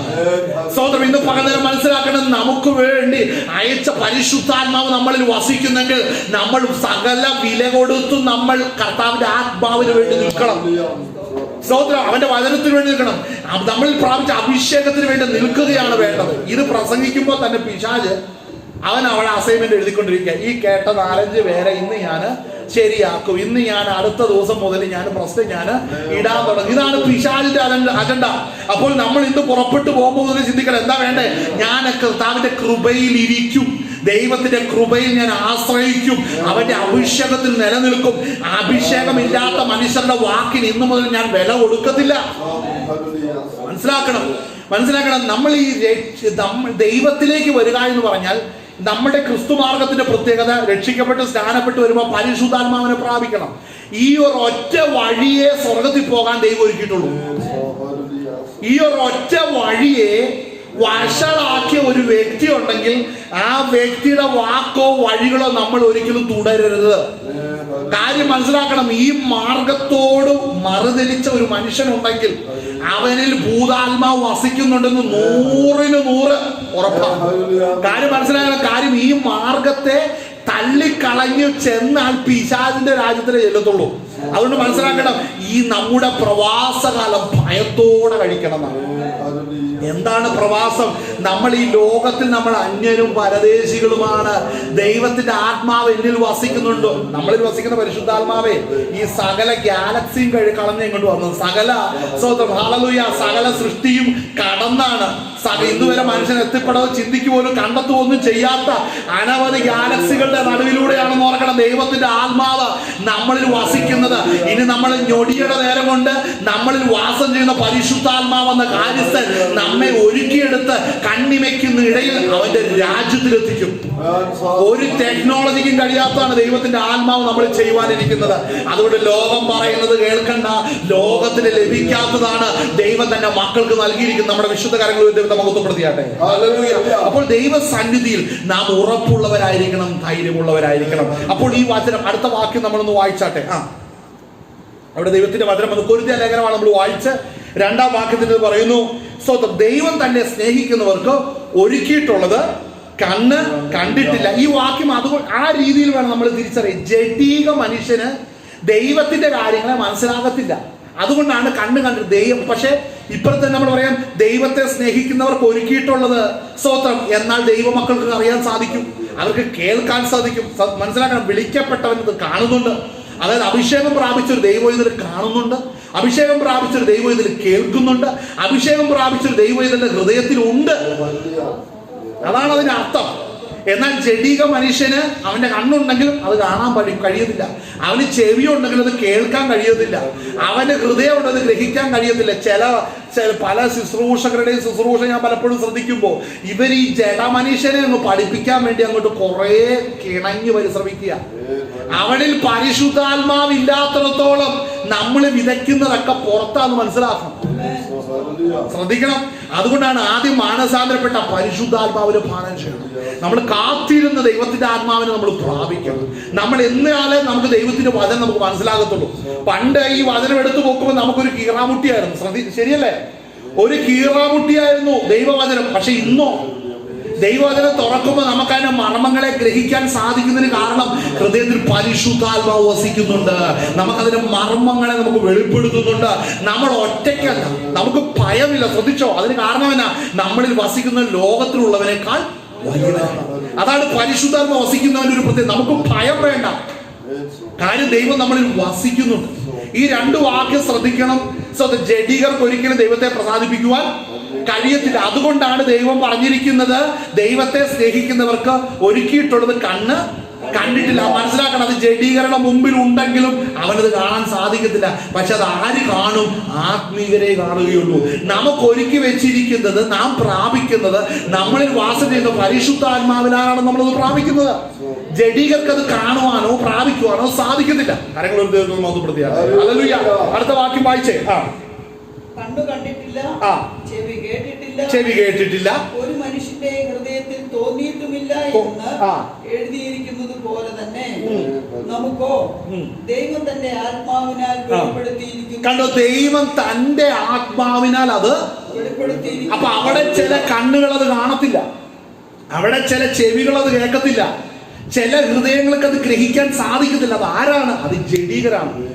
ഈ ആത്മാവില്ലാത്തവർക്കാണ് അത് സാധിക്കാത്തത്. അപ്പോൾ നാം അത് പ്രാപിച്ചു. അങ്ങനെ പൗലോസ് അവിടെ പറയുന്നില്ലേ, നാം അതിനെ പ്രാപിച്ചു. എന്താണ് അവിടെ പ്രാപിച്ചത്?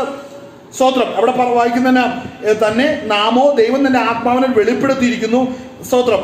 ആത്മാവ് സകലത്തെയും ആ.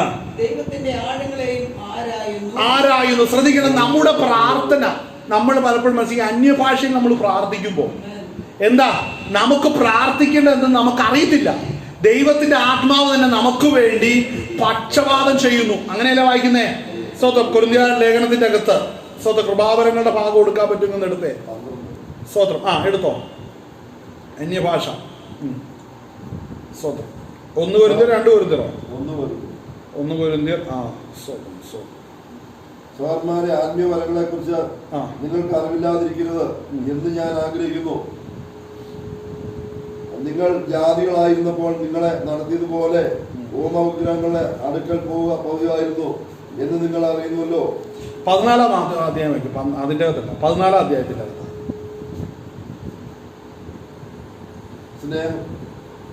വായിച്ചോ. സ്നേഹം ആചരിക്കുവാൻ ഉത്സാഹിക്കുകയും ആത്മീക വരങ്ങളും വിശേഷാൽ പ്രവചനവരവും വാഞ്ചിക്കുവിൻ. ശ്രദ്ധിക്കണം. അന്യഭാഷയിൽ സംസാരിക്കുന്നവൻ മനുഷ്യരോടല്ല ദൈവത്തോടത്രേ സംസാരിക്കുന്നു. ഇവിടെ എന്തുകൊണ്ടാണ് ഇത് പറയുന്നതെന്നറിയോ? കാരണം ദൈവത്തിന്റെ ആഴങ്ങളെ ഗ്രഹിക്കണം. ദൈവമക്കൾ ദൈവത്തിന്റെ ആഴങ്ങളെ ഗ്രഹിക്കണം. അതിന് ദൈവഹിതപ്രകാരം പ്രാർത്ഥിക്കുമ്പോൾ ദൈവത്തിന്റെ ആഴങ്ങളെ തെരഞ്ഞെടുക്കപ്പെട്ട ആത്മാവിനെ പ്രാപിച്ചവർ അതിനെ ഗ്രഹിക്കും. അപ്പോൾ അന്യഭാഷയിലാണ് അത് നമ്മൾ പ്രാർത്ഥിക്കുന്നത്. അവിടെ നമ്മൾ വായിച്ച ആ ഭാഗം ഒന്നും കൂടെ വായിക്കാം. സ്തോത്രം. അന്യഭാഷ സംസാരം മനുഷ്യരോടല്ല ദൈവത്തോട് സംസാരിക്കുന്നത്. ആരും തിരിച്ചറിയുന്നില്ലല്ലോ, എങ്കിലും അവൻ ആത്മാവിൽ മർമ്മങ്ങളെ സംസാരിക്കും. അപ്പൊ ഈ മർമ്മങ്ങൾ കണ്ണുണ്ടെങ്കിലും കാണുന്നില്ല, ചെവി ഉണ്ടെങ്കിലും കേൾക്കുന്നില്ല, ആരുടെ ഹൃദയത്തിൽ തോന്നിയിട്ടില്ല. അത് എന്തുകൊണ്ടാണ് തോന്നാത്തത്? ഈ വരം പ്രാപിച്ചവർ അവരവരുടെ ഹൃദയത്തിലേ ഇത് പ്രാപിക്കത്തുള്ളൂ, അവരവരുടെ കണ്ണേ ഇത് കാണത്തുള്ളൂ, പ്രാപിച്ചവരുടെ ചെവികളെ ഇത് കേൾക്കുകയുള്ളൂ. ഹല്ലേലൂയ. ജഡികർക്ക് വേണ്ടി നമ്മൾ പ്രാർത്ഥിക്കുകയും മധ്യസ്ഥ ചെയ്യുന്നതിനൊക്കെ ഒത്തിരി പരിധിയുണ്ട്. കാര്യം അവർക്ക് നാം പറഞ്ഞു കൊടുക്കണം, നിങ്ങൾ ഈ ആത്മാവിനെ പ്രാപിക്കുക എന്ന് പറഞ്ഞു കൊടുക്കാത്തടത്തോളം സ്വർഗം നോക്കുമ്പോൾ നമ്മൾ സത്യം പറയുന്നില്ല. അതാണ് ഇതിന്റെ പ്രശ്നം. സ്വർഗം നോക്കുമ്പോൾ നമ്മൾ ഇത് സത്യം പറയുന്നില്ല. നമ്മൾ ഈ സത്യം അറിയുന്നുണ്ട്. ദൈവത്തിന്റെ ആത്മാവ് വസിക്കുന്നവരെയാണ് ദൈവം നടത്തുകയുള്ളൂ. അവർക്ക് ദൈവം ഈ കൃപാവരങ്ങളെ കൊടുക്കുന്ന എന്തിനാണ്? അവർ ദൈവത്തെ അറിയുകയാണ്. എപ്പോഴ്? ഒരായുസ്സിൽ നാം ദൈവത്തെ അറിഞ്ഞ് ജീവിക്കുന്നു. കർത്താവിന്റെ രാജ്യത്തിൽ ചെല്ലുമ്പോൾ നാം ഇവിടെ പ്രാപിച്ചത് എന്തെന്ന് അക്കരെ നാട്ടിൽ ചെല്ലുമ്പോഴാണ് കാണാൻ പോകുന്നത്. മനസ്സിലാവുന്നുണ്ടോ? ഇവിടെ നിന്ന് പ്രാപിക്കാതെ ഒരായുസ് മുഴുവനും അവന്റെ ജഡത്തിന് വേണ്ടതെല്ലാം കരുതിയിരുന്ന നരകത്തിൽ പോകും എന്നുള്ള സത്യം നമ്മൾ ഇനിയെങ്കിലും നമ്മൾ പറഞ്ഞു കൊടുക്കണം. ദൈവത്തിന്റെ ആത്മാവിനെ പ്രാപിക്കാൻ നമ്മൾ ദൈവരാജ്യം പ്രാപിക്കുന്നില്ല. എന്നാൽ ഈ അന്യഭാഷ പ്രാപിക്കുമ്പോൾ, അന്യഭാഷയിൽ നമ്മൾ പ്രാർത്ഥിക്കുന്ന വിഷയമാണ് വായിച്ചേ അല്ലേ? വായിച്ചേ. അന്യഭാഷയിൽ സംസാരിക്കുന്നവൻ മനുഷ്യരോടല്ല ദൈവത്തോടത്ര സംസാരിക്കുന്ന ആരും തിരിച്ചറിയുന്നില്ലല്ലോ, എങ്കിലും അവൻ ആത്മാവിൽ മർമ്മങ്ങളെ സംസാരിക്കുന്നു. പ്രവചിക്കുന്നവനോ ആത്മവർദ്ധനയ്ക്കും പ്രബോധത്തിനും ആശ്വാസമായി മനുഷ്യനോട് സംസാരിക്കുന്നു. അന്യഭാഷയിൽ സംസാരിക്കുന്നവൻ തനിക്ക് താൻ ആത്മീയ വർധന വരുത്തുന്നു. കണ്ടോ, ഇതെന്താ സംഭവിക്കുന്നത്? ഈ ആത്മീക വർധന എന്തുകൊണ്ടാ? അന്യഭാഷ പ്രാപിച്ച ഒരു വ്യക്തി ദൈവസന്നിധിയിൽ നിന്ന് പ്രാർത്ഥിക്കുമ്പോൾ, ആത്മാവിൽ പ്രാർത്ഥിക്കുമ്പോൾ അവര് ശക്തി വരുന്നതിന് കാരണം എന്താണെന്നറിയാവോ? അവൻ ദൈവത്തിൽ നിന്ന് ചിലത് പ്രാപിച്ചു, ചില വെളിപ്പാടുകൾ പ്രാപിച്ചു, ചില മർമ്മങ്ങൾ പ്രാപിച്ചു, ചില വരങ്ങൾ പ്രാപിച്ചു. ആ പ്രാപിച്ചതാണ് അവരിൽ ആരോഗ്യമായിട്ട് വെളിപ്പെടുന്നത്. അവനിൽ പ്രാപിച്ച കൃപകളും വരങ്ങളുമാണ് അവനെ ബലപ്പെടുത്തുന്നത്. അതുകൊണ്ട് മനസ്സിലാക്കണം, അന്യഭാഷയെ പ്രാർത്ഥിക്കുന്ന നമുക്കേ ബലപ്പെടാൻ പറ്റത്തുള്ളൂ. മറ്റൊരുവനോട് ഈ വരം പ്രാപിക്കുവാൻ ദൈവസന്നിധിയിൽ ക്രമീകരിക്കാനാണ് നമ്മൾ പറഞ്ഞു കൊടുക്കേണ്ടത്.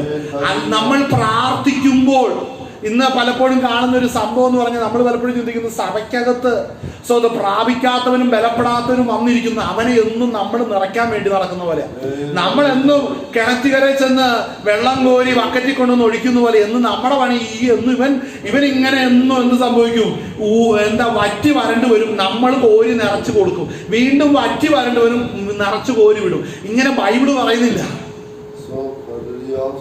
പിന്നെ സഭ എന്ന് പറയുന്നത് എന്താണ്? ഓരോ വ്യക്തികൾ ദൈവസ്ഥലിൽ നിന്ന് പ്രാപിക്കും. നമ്മൾ എന്തുകൊണ്ട് ആത്മീയമായി പ്രാപിക്കാത്തതെന്ന് ചോദിച്ചാൽ, നാം അന്യഭാഷ പ്രാപിച്ചാലും വീണ്ടും ജഡിക കാര്യങ്ങളാണ് പ്രാർത്ഥിച്ചുകൊണ്ടിരിക്കുന്നത്. നമുക്ക് വീണ്ടും അതിൽ ഉറപ്പ് വരണം. ദൈവത്തിന്റെ ആത്മാവ് നമ്മളിൽ വസിച്ച് ദൈവഹിതപ്രകാരം ജീവിക്കുന്നതിലധികം നമ്മൾ ഭയപ്പെടുന്നത് ജഡപ്രകാരം ജീവിച്ച് മറ്റുള്ളവരെ ബോധിപ്പിക്കാനാണ്. അതുകൊണ്ടാണ് അനേകര് പരിശുദ്ധാത്മാവ് ദുഃഖിക്കുന്നത്. നമ്മൾ ദൈവസന്നിധിയിൽ ദൈവഹിത പ്രകാരം മാത്രം ഒന്ന് പ്രാർത്ഥിച്ചേ, ദൈവഹിത പ്രകാരം മാത്രം ഒന്ന് പ്രാർത്ഥിച്ചേ, ദൈവനാമത്തിന് വേണ്ടി ഒന്ന് പ്രാർത്ഥിച്ചേ, അല്ലെങ്കിൽ ദൈവം നമുക്ക് വേണ്ടി പകരുന്ന ആത്മീക നന്മകൾക്ക് വേണ്ടി മാത്രം പ്രാപിച്ചേ. അവിടെയാണ് പല പ്രശ്നങ്ങളും മാറുന്നത്. ഹല്ലേലൂയ. വായിച്ചേ, അടുത്ത വാക്യം വായിച്ചേ.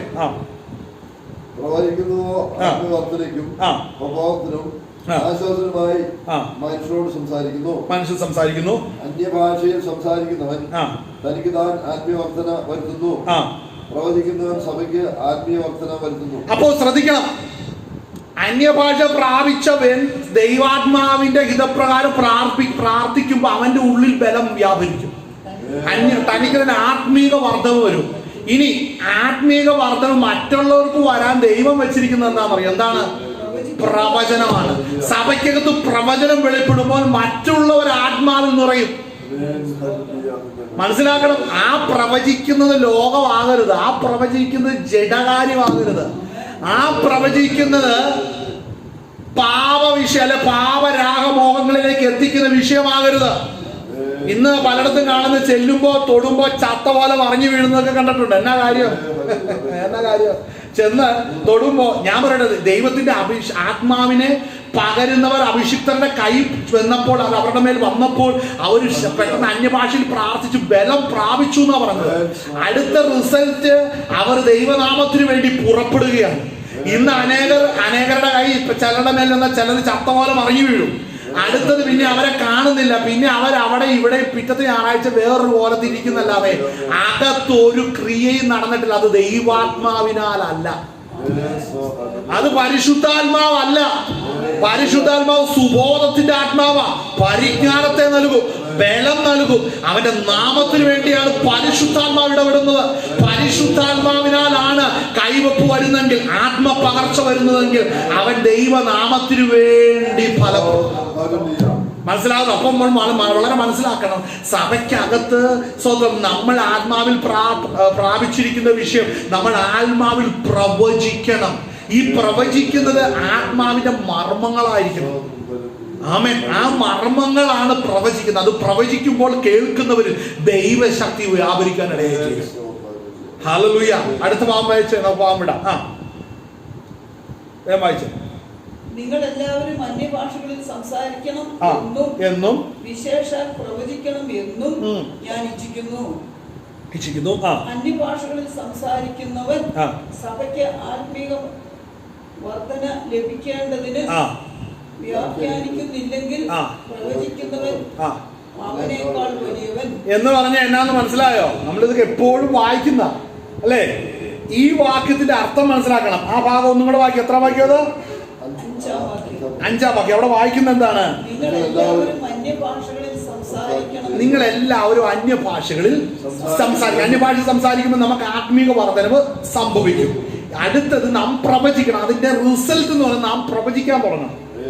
എന്നാൽ ഇവിടെ പറയുന്നൊരു കാര്യമുണ്ട്, അന്യഭാഷയിൽ വായിച്ചേ നിങ്ങളെല്ലാവരും അന്യഭാഷകളിൽ സംസാരിക്കണം എന്നും വിശേഷാൽ പ്രവചിക്കണം എന്നും ഞാൻ ഇച്ഛിക്കുന്നു. അന്യഭാഷകളിൽ സംസാരിക്കുന്നവൻ, ഈ വാക്യമാണ് ശ്രദ്ധിക്കുന്നത്, അന്യഭാഷകളിൽ സംസാരിക്കുന്നവൻ സഭയ്ക്ക് ആത്മീക വർധന ലഭിക്കേണ്ടതിന് വ്യാഖ്യാനിക്കുന്നില്ലെങ്കിൽ. അതായത് അതിന്റെ അർത്ഥം എന്നാണെന്നറിയാവോ? അത് ബഹളം മാത്രമേ ഉള്ളൂ. വ്യാഖ്യാനമില്ലാത്ത അന്യഭാഷയുള്ളവരുണ്ട്. ഒന്നും പ്രാപിക്കാതെ അന്യഭാഷ പറഞ്ഞുകൊണ്ടിരിക്കുന്നവരുണ്ട്. ആത്മനിറവില്ല, ഉണർവില്ല, ബലമില്ല, പ്രവചനമില്ല, ഇല്ലാതൊന്നും ഇല്ലാതെ അന്യഭാഷ പറയുന്നവൻ അത് ഫേക്കാണ്, വ്യാജമാണ്. അതുകൊണ്ട് പൗലോസ് വ്യക്തമായിട്ട് ഇവിടെ കൊരിന്ത്യ സഭയോട് പറയുകയാണ്, അങ്ങനെ ബഹളം വെക്കുന്നവനെ വിട്ടേര്, അതിന്റെ നടുവിൽ നിന്ന് ആ അന്യഭാഷ ലഭിക്കുകയും തുടർന്ന് വ്യാഖ്യാനവും ലഭിക്കുന്നവരുണ്ടെങ്കിൽ അവർ സംസാരിക്കട്ടെ. അവർ ഈ അന്യഭാഷ മാത്രം സംസാരിക്കുന്നവരെക്കാൾ വലിയതാണ്. ശ്രദ്ധിക്കേണ്ട വിഷയമാണിത്. അപ്പോൾ അന്യഭാഷയാണെങ്കിൽ നമ്മൾക്ക് ദൈവത്തിൽ നിന്ന് പ്രാപിച്ചിരിക്കണം, അല്ലെങ്കിൽ ആ ദൈവാത്മാവാണെന്ന് തെളിവില്ല. സ്തോത്രം. ആ ഭാഗം ഒന്നുകൂടെ വായിച്ച ആ ഭാഗം. നിങ്ങൾ എല്ലാവരും അന്യഭാഷകളിൽ സംസാരിക്കണമെന്നും വിശേഷാൽ പ്രവചിക്കണമെന്നും ഞാൻ ഇച്ഛിക്കുന്നു. അന്യഭാഷകളിൽ സംസാരിക്കുന്നവൻ സഭയ്ക്ക് ആത്മീക വർധന ലഭിക്കേണ്ടതിന് വ്യാഖ്യാനിക്കണം. പ്രവചിക്കുന്നവൻ അവനേക്കാൾ വലിയവൻ. അടുത്തത്, സഹോദരന്മാരെ, ഞാൻ വെളിപ്പാടായിട്ടോ ജ്ഞാനമായിട്ടോ പ്രവചനമായിട്ടോ ഉപദേശമായിട്ടോ നിങ്ങളോട് സംസാരിക്കാതെ അന്യഭാഷകളിൽ സംസാരിച്ചുകൊണ്ട് നിങ്ങളുടെ അടുക്കൽ വന്നാൽ നിങ്ങൾക്ക് എന്ത് പ്രയോജനം വരും എന്ന് പറഞ്ഞാൽ ഉപദേശമാകട്ടെ. പറയുന്ന രണ്ടു ലിസ്റ്റ് ഉണ്ടല്ലേ. ഉപദേശം, വെളിപ്പാടാകട്ടെ, ജ്ഞാനമാകട്ടെ, പ്രവചനമായിട്ടോ ഉപദേശമായിട്ടോ നിങ്ങളോട് സംസാരിക്കാതെ. അപ്പോൾ റിസൾട്ട് എന്ന് പറയുന്നത് ഇതൊക്കെയാണ്. ഇതൊന്നും പ്രാപിക്കാതെ അന്യഭാഷ മാത്രം പറഞ്ഞുകൊണ്ടിരിക്കുന്നവരെ ശ്രദ്ധിച്ചിട്ടുണ്ടോ? അപ്പോൾ ഇത്രയും നമ്മൾ കൃപാവരങ്ങൾ ഉണ്ടെങ്കിൽ ഈ പറയുന്ന ഏതെങ്കിലും കാര്യം നമ്മളിൽ നിന്ന് വന്നിരിക്കണം. ഒന്നെങ്കിൽ വെളിപ്പാടായിരിക്കണം, ക്രിസ്തുവിനെ കുറിച്ചുള്ള വെളിപ്പാടായിരിക്കണം. ഒന്ന് വെളിപ്പാടായിട്ടോ, അടുത്തത് ജ്ഞാനമായിട്ടോ പ്രവചനമായിട്ടോ ഉപദേശമായിട്ടോ. അതായത് ഒരുവൻ ദൈവത്തിന്റെ ആത്മാ നിറയപ്പെട്ടു വരുമ്പോൾ അവന്റെ ജീവിത സമൂലം മാറുകയാണ്. നമ്മൾ വായിച്ച ഭാഗം എന്നാ? പരിശുദ്ധാത്മാവ് നിങ്ങളിൽ ഉണ്ടെങ്കിൽ നിങ്ങൾ അവനാൽ ഉപദേശിക്കപ്പെടുന്നു എന്ന് പറഞ്ഞ് ഉപദേശിക്കപ്പെടുന്നത് അവസ്ഥ എന്താണ്? നമ്മൾ വായിച്ച യോഹന്നാന്റെ സുവിശേഷ ലേഖനം 2:27 വായിക്കുന്നത്, അവനാൽ പ്രാപിച്ച അഭിഷേകം നിങ്ങളിൽ വസിക്കുന്നു, ആരും നിങ്ങളെ ഉപദേശിക്കുവാൻ ആവശ്യമില്ല. കാരണം എന്നാന്നേ? കാരണം ദൈവത്തിന്റെ ആത്മാവ് നിന്നെ ഉപദേശിക്കുന്നുണ്ട്. നിനക്കത് കേൾക്കാൻ പറ്റും, നിനക്കത് വിവേചിച്ച് തിരിച്ചറിയാൻ പറ്റും. അപ്പോൾ ഈ പറയുന്ന കാര്യങ്ങൾ ഒരു ആത്മാവ് പ്രാപിച്ച ഒരുവനിൽ നിന്നും വരാതെ വെറും ഭാഷയാണ്, വെറും ശബ്ദമാണ് പുറത്തു വരുന്നെങ്കിൽ അവിടെ അതിനെ സ്റ്റോപ്പ് ചെയ്തു. എന്താണ് അവിടെ പറഞ്ഞിരിക്കുന്ന ആ ഭാഗം? അവനാൽ പ്രാപിച്ച അഭിഷേകം നിങ്ങൾ വസിക്കുന്നു, ആരും നിങ്ങളെ ഉപദേശിക്കുവാൻ ആവശ്യമില്ല. കാര്യം എന്തുകൊണ്ട് ഉപദേശിക്കാൻ ആവശ്യമില്ലാന്ന് പറഞ്ഞാൽ അന്യഭാഷയിൽ സംസാരിക്കുന്ന വ്യക്തിയാണ് ഈ ആത്മീകൻ. അവൻ അന്യഭാഷയിൽ സംസാരിക്കുമ്പോൾ അവൻ എന്തൊക്കെ കിട്ടണം? വെളിപ്പാട് കിട്ടണം, ജ്ഞാനം കിട്ടണം, പ്രവചനം കിട്ടണം, ഉപദേശം കിട്ടണം. ഇതിലേതെങ്കിലും കിട്ടിയിരിക്കണം, ഇത് മുഴുവനും കിട്ടണം. ഇതേതെങ്കിലും കിട്ടണം, അല്ലെങ്കിൽ ഇത് മുഴുവനും കിട്ടണം. ഇതൊന്നും കിട്ടുന്നില്ലെങ്കിൽ നമ്മെ ദൈവം ഉപദേശിക്കുന്നു എന്ന് പറയാൻ പറ്റില്ല. ഹല്ലേലൂയ. അപ്പോൾ നാം ദൈവവചനത്തിന് മുമ്പാകെ വരുമ്പോൾ നമ്മോട് ദൈവത്തിന്റെ ആത്മാവ് ഇടപെടുമ്പോൾ മനസ്സിലാക്കണം, എന്നെ ദൈവം പഠിപ്പിക്കുകയാണ്. ഈ പഠനം നമ്മളിൽ വരുന്നുണ്ടെങ്കിലേ നമുക്ക് വളർച്ച വരുന്നുള്ളൂ. ആത്മീക വളർച്ച വരുന്നത് അവിടെയാണ്. അടുത്ത ഭാഗം നമ്മൾ വായിച്ചു മുമ്പോട്ട് പോവാം. സ്വതന്ത്രം, വേഗം സമയം കളയാതെ വേഗം 7-ാം വാക്യം മുതൽ.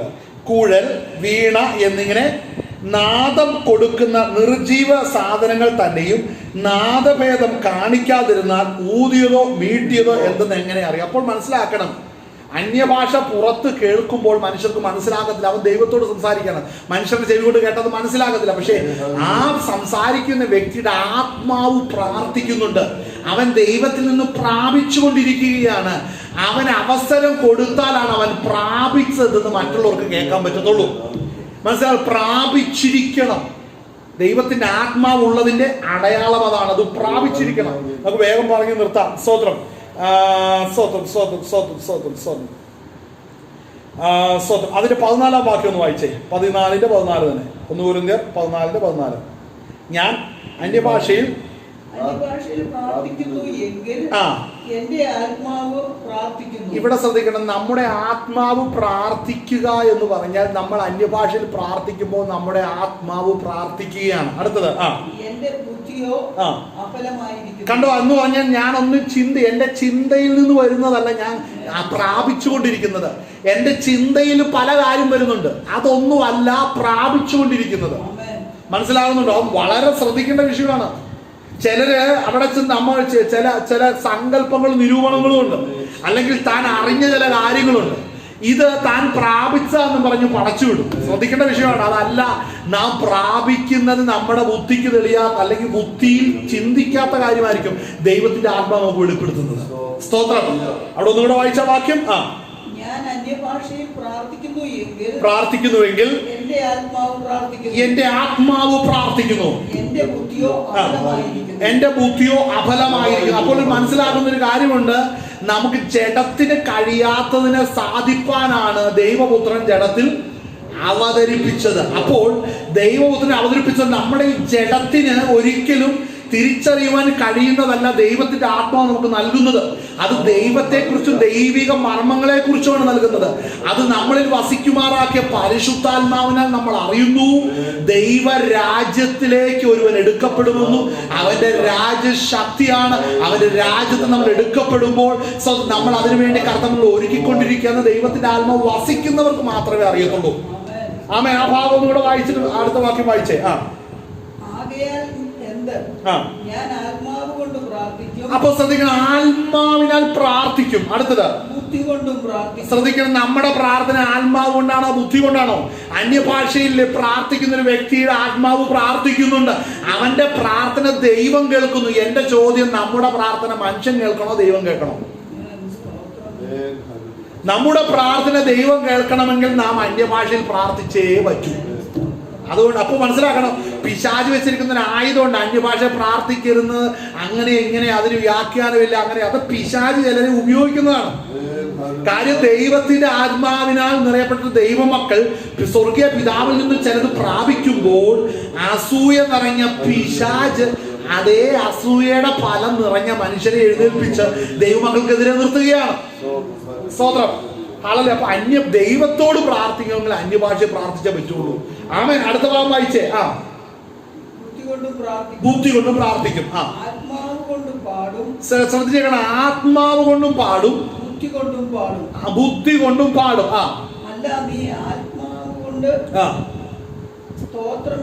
ആത്മാവ് കൊണ്ട് സ്തോത്രം ചൊല്ലിയാൽ,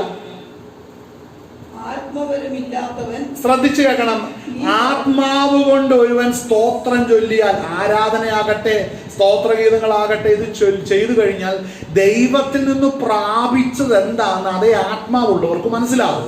എന്നാൽ ഇവിടെ പൗലോസ് പറയുന്ന കാര്യം ശ്രദ്ധിക്കണം. ആ വാക്യം ഒന്നുകൂടെ വായിച്ചേ. സ്തോത്രം ചൊല്ലിയാൽ ആത്മവരമില്ലാത്ത അഭിഷേകമില്ലാത്തവൻ നീ പറയുന്നത് തിരിയാതിരിക്കെ അതായത് വെളിപ്പാടാകട്ടെ, പ്രവചനമാകട്ടെ, ആത്മീക മർമ്മങ്ങളാകട്ടെ, ഒരു ദൈവ പൈതൽ ആത്മാവിൽ അതിനെ പ്രഖ്യാപിക്കുമ്പോൾ, അതിനെ വെളിപ്പെടുത്തുമ്പോൾ ഇതേ ആത്മാവിനെ പ്രാപിച്ചവർക്ക് മാത്രമേ സ്തോത്രം പറയാൻ സാധിക്കത്തുള്ളൂ. അതുകൊണ്ടാണ് ബഹുഭൂരിപക്ഷം മീറ്റിങ്ങുകളിനകത്തും വിശ്വാസികൾ ആത്മീക ദൂതുകൾ പറയുമ്പോൾ അനങ്ങാതെ ഇരിക്കുന്നത് ഈ വരവില്ലാത്തത് കൊണ്ട് തന്നെയാണ്. മനസ്സിലാവുന്നുണ്ടോ? ഈ ആത്മാവില്ല, അല്ലെങ്കിൽ പിന്മാറി, എന്നിട്ട് ഇങ്ങനെ ഈ എന്താ പറയുന്നത്, നഗരസഭയുടെ വേസ്റ്റ് വണ്ടി വരുന്ന പോലെ കുറെ എണ്ണം വന്നിരിക്കും. അഭിഷേകമില്ല.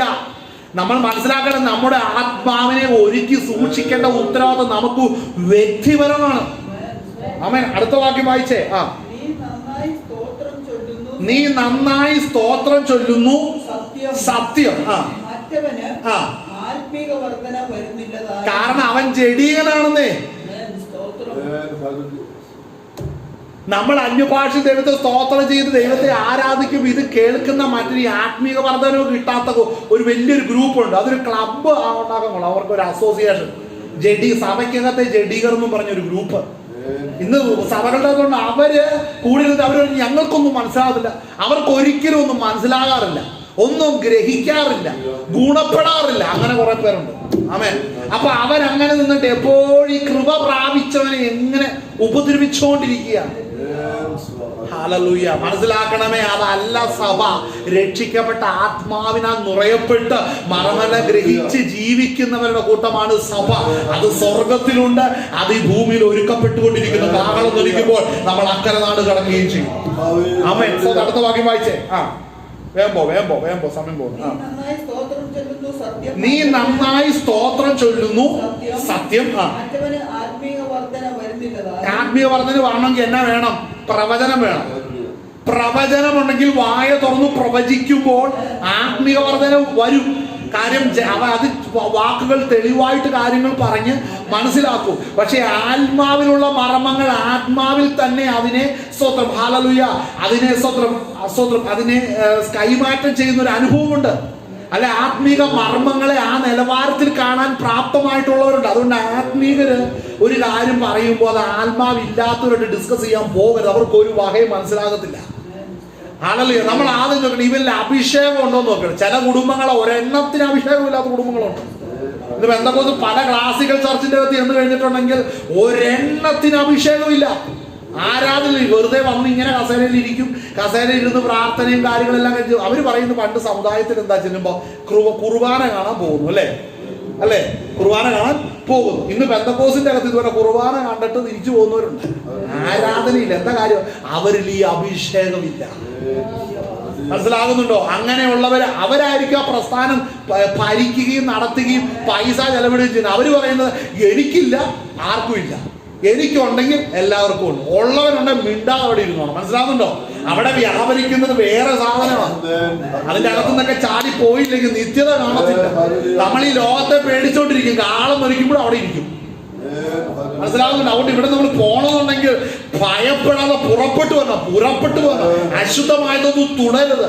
ആമേൻ. ഹല്ലേലൂയ. ശത്രു കൈയേറി അതിനെ വിട്ടിട്ട് പൊക്കോണമെന്നേ.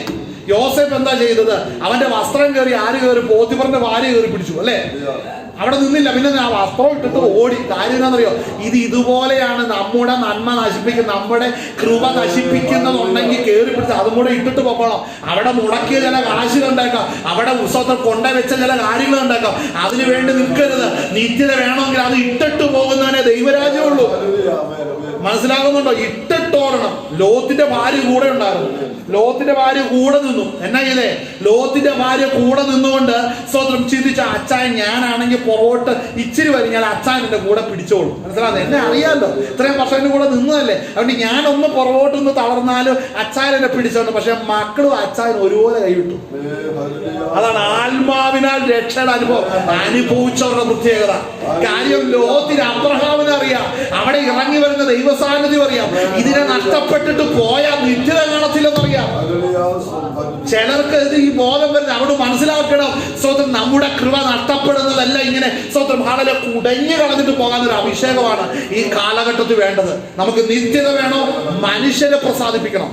നിത്യത വേണോ? സ്വത്രം ഹല്ലേലൂയ. മനുഷ്യരുടെ മുഖം നോക്കണം. ആരുടെ മുഖം നോക്കേണ്ടത്? ഹല്ലേലൂയ. അപ്പോൾ അടുത്ത വാക്യം വായിച്ചേ, വേഗം വായിച്ചോ, നിർത്താം. ഹല്ലേലൂയ.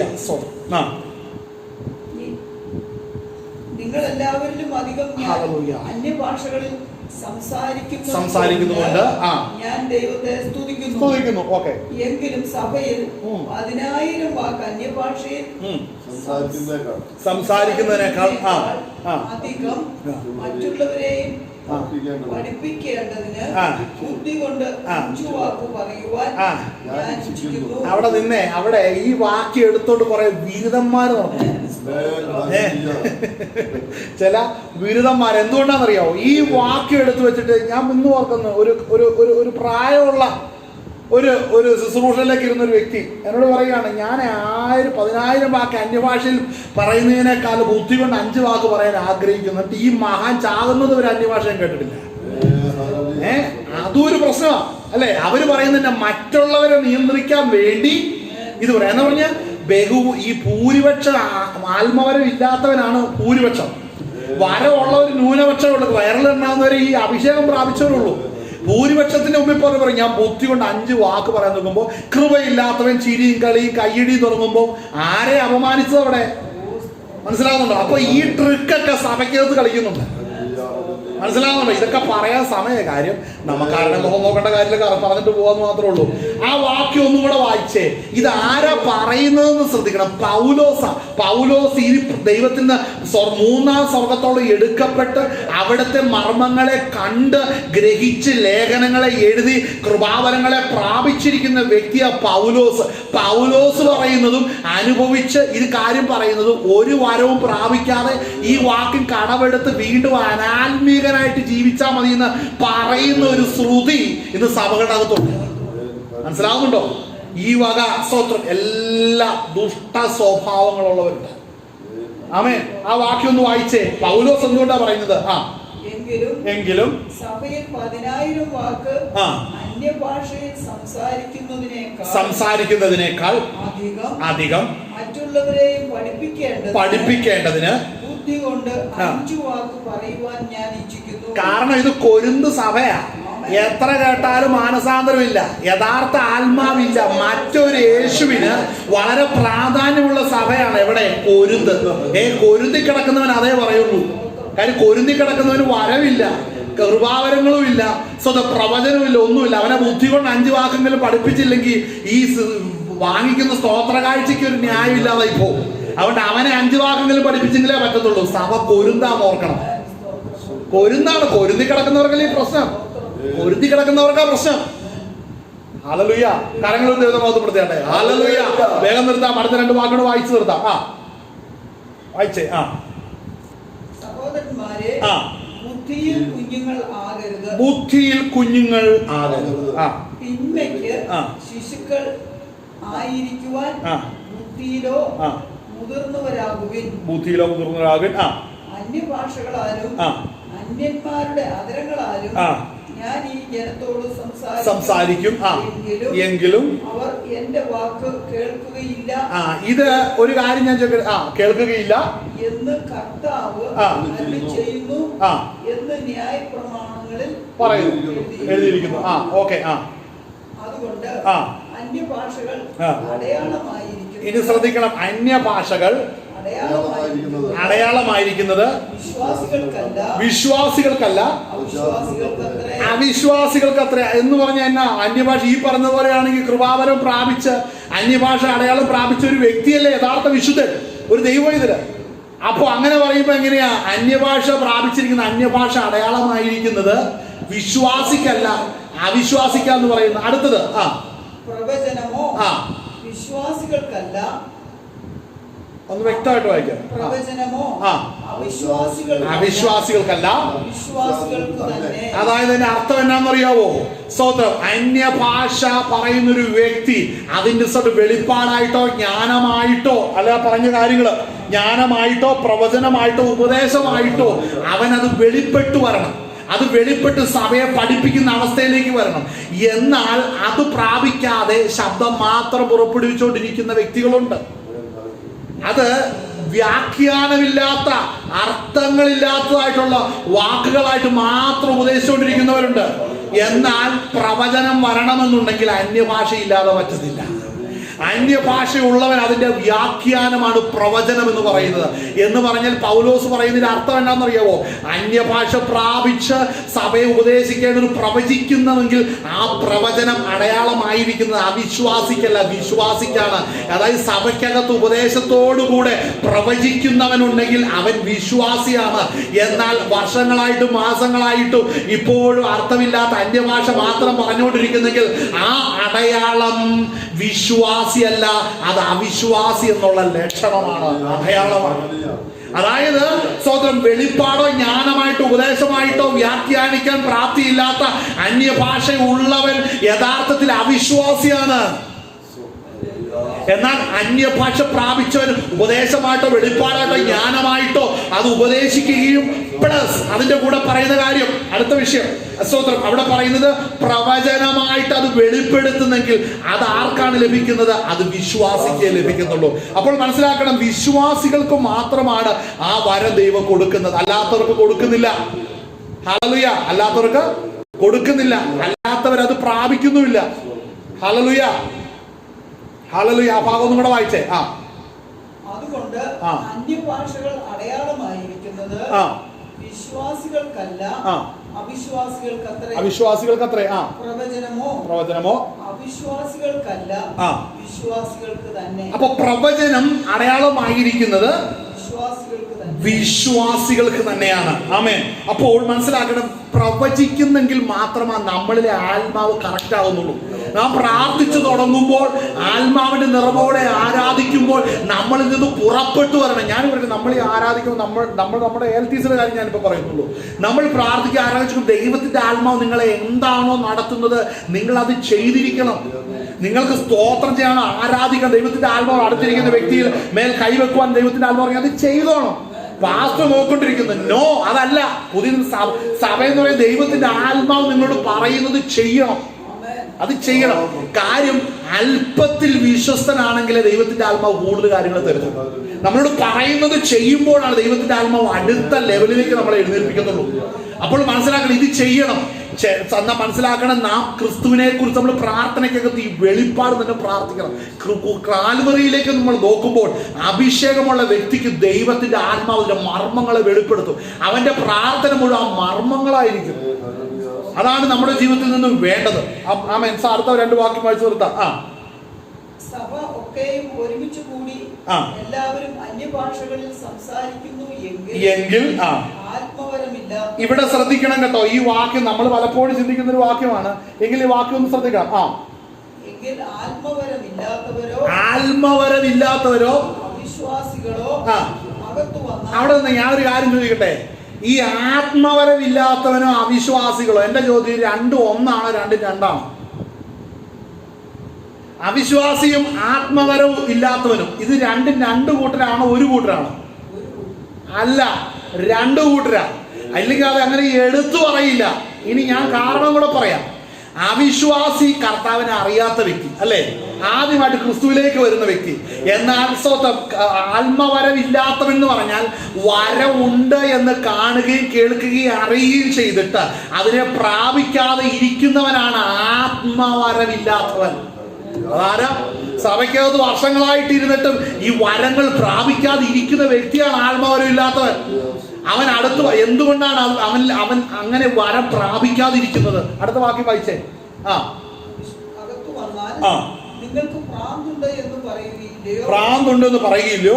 എല്ലാവരും പ്രവചിക്കുന്നു എങ്കിൽ. ഇവിടെ ശ്രദ്ധിക്കണം, നാം പ്രവചിക്കുന്നെങ്കിൽ, നമ്മളിൽ അന്യഭാഷയുണ്ടെങ്കിൽ, നാം പ്രവചിക്കുന്നെങ്കിൽ ദൈവത്തിന്റെ ആത്മാവ് സ്തോത്രം. മനസ്സിലാക്കണം, ശുശ്രൂഷ എങ്ങനെ സഭയ്ക്കകത്ത് ഇപ്പോൾ 2 പേര് കടന്നു വരിക. ഒന്ന് ആത്മവരമില്ലാത്തവൻ വേണ്ട, ഒന്ന് സ്തോത്രം അവിശ്വാസി കടന്നു വരിക. ദൈവത്തിന്റെ ആത്മാവ് നമ്മളിൽ ഇടപെടുന്നില്ല. ആദ്യമായിട്ട് വരുന്നവന്റെ എന്താ വെളിപ്പെടുത്തുന്നത് മനസ്സിലാവും. ആഴ്ച കടന്നു വന്നാൽ അകത്തു വന്നാൽ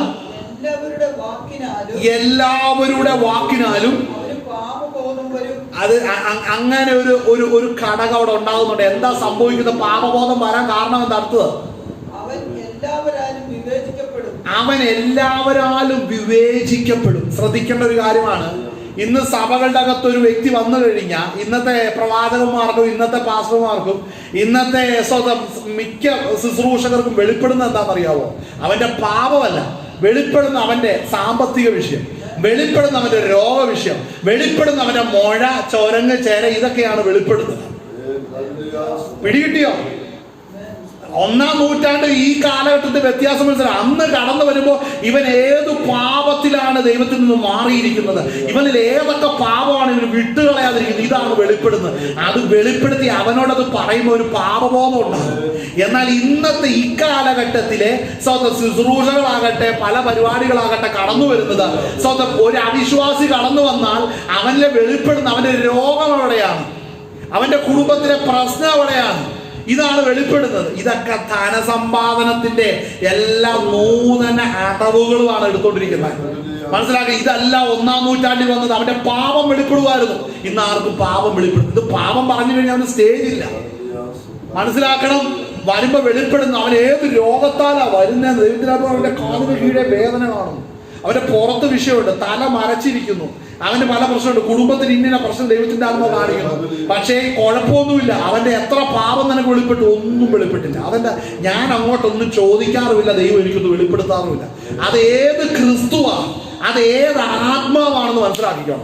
സമയമില്ല, നമുക്ക് നിർത്തുക. മനസ്സിലാക്കണം. ഒപ്പം 1-ാം നൂറ്റാണ്ടിൽ സഭയ്ക്കകത്തേക്ക് ഒരു അവിശ്വാസിയോ ആത്മവരം ഇല്ലാത്തവനോ വന്നാൽ ശ്രദ്ധിക്കേണ്ട ഒരു കാര്യമാണ്. ഞാൻ ഇച്ചിരി പറഞ്ഞു, ആത്മവരം ഇല്ലാത്തവൻ എന്ന് പറഞ്ഞാൽ സ്തോത്രം, കർത്താവിനെ അല്ല വരങ്ങൾ ഉണ്ടെന്ന് അറിഞ്ഞിട്ട് അത് പ്രാപിക്കാത്തവൻ ആത്മവരം ഇല്ലാത്തവൻ. വർഷങ്ങളായിട്ട് അവൻ ആത്മവരം ഇല്ലാതിരിക്കുന്ന കാരണം ഒന്നേ ഉള്ളൂ, അവന്റെ പാപവും വിട്ടിട്ടില്ല. അപ്പൊ പാപം ഉപേക്ഷിക്കാത്തവൻ ഒരിക്കലും ദൈവത്തിൽ നിന്നൊന്നും ലഭിക്കുന്നില്ല. അപ്പോൾ തിരിച്ചറിയ ഇന്നത്തെ പ്രസ്ഥാനങ്ങളുടെ അകത്തെ ശുശ്രൂഷകൾ ശ്രദ്ധിക്കണം. അവന്റെ പാപം മാറ്റാതെ അവന് രോഗസൗഖ്യം കൊടുക്കുന്നുണ്ട്. അത് ഏത് ആത്മാവാണത്? പരിശുദ്ധാത്മാവല്ല.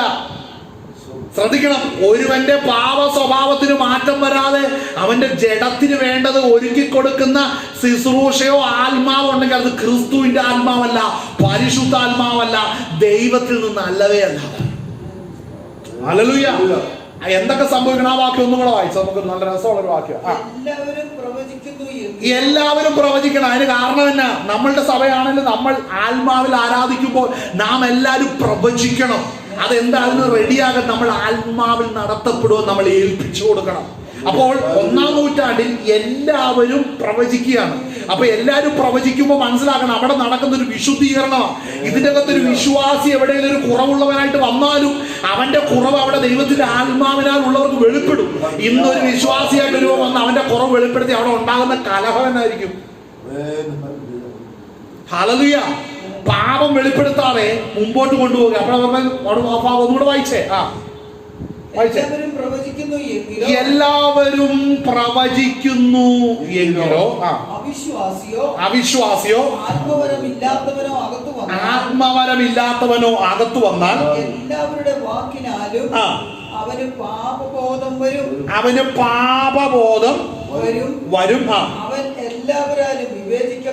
അവൻ എല്ലാവരാലും വിവേചിക്കപ്പെടും. അവന്റെ ഹൃദയ രഹസ്യങ്ങളും വെളിപ്പെട്ടു വരും. അവന്റെ ഹൃദയ രഹസ്യം. അപ്പൊ മനസ്സിൽ വെളിപ്പെടേണ്ടത് രോഗമല്ല, നമ്മുടെ കടവാരമല്ല വെളിപ്പെട്ടു വരേണ്ടത്. ചെന്ന് നിൽക്കുന്നിടത്ത് മറ്റെന്തെങ്കിലും കാര്യമല്ല വെളിപ്പെടേണ്ടത്, അവന്റെ പാപമാണ് വെളിപ്പെടുത്തിക്കൊണ്ടിരുന്നത്. ഇത് നടക്കുന്നുണ്ടോ ഇന്ന്? ഇത് നടക്കുന്ന ശുശ്രൂഷയാ ദൈവം അംഗീകരിക്കുന്ന ശുശ്രൂഷ. അല്ലാത്തതെല്ലാം മറ്റൊരാത്മാവും മറ്റൊരു യേശു ചെയ്യാനുണ്ട്.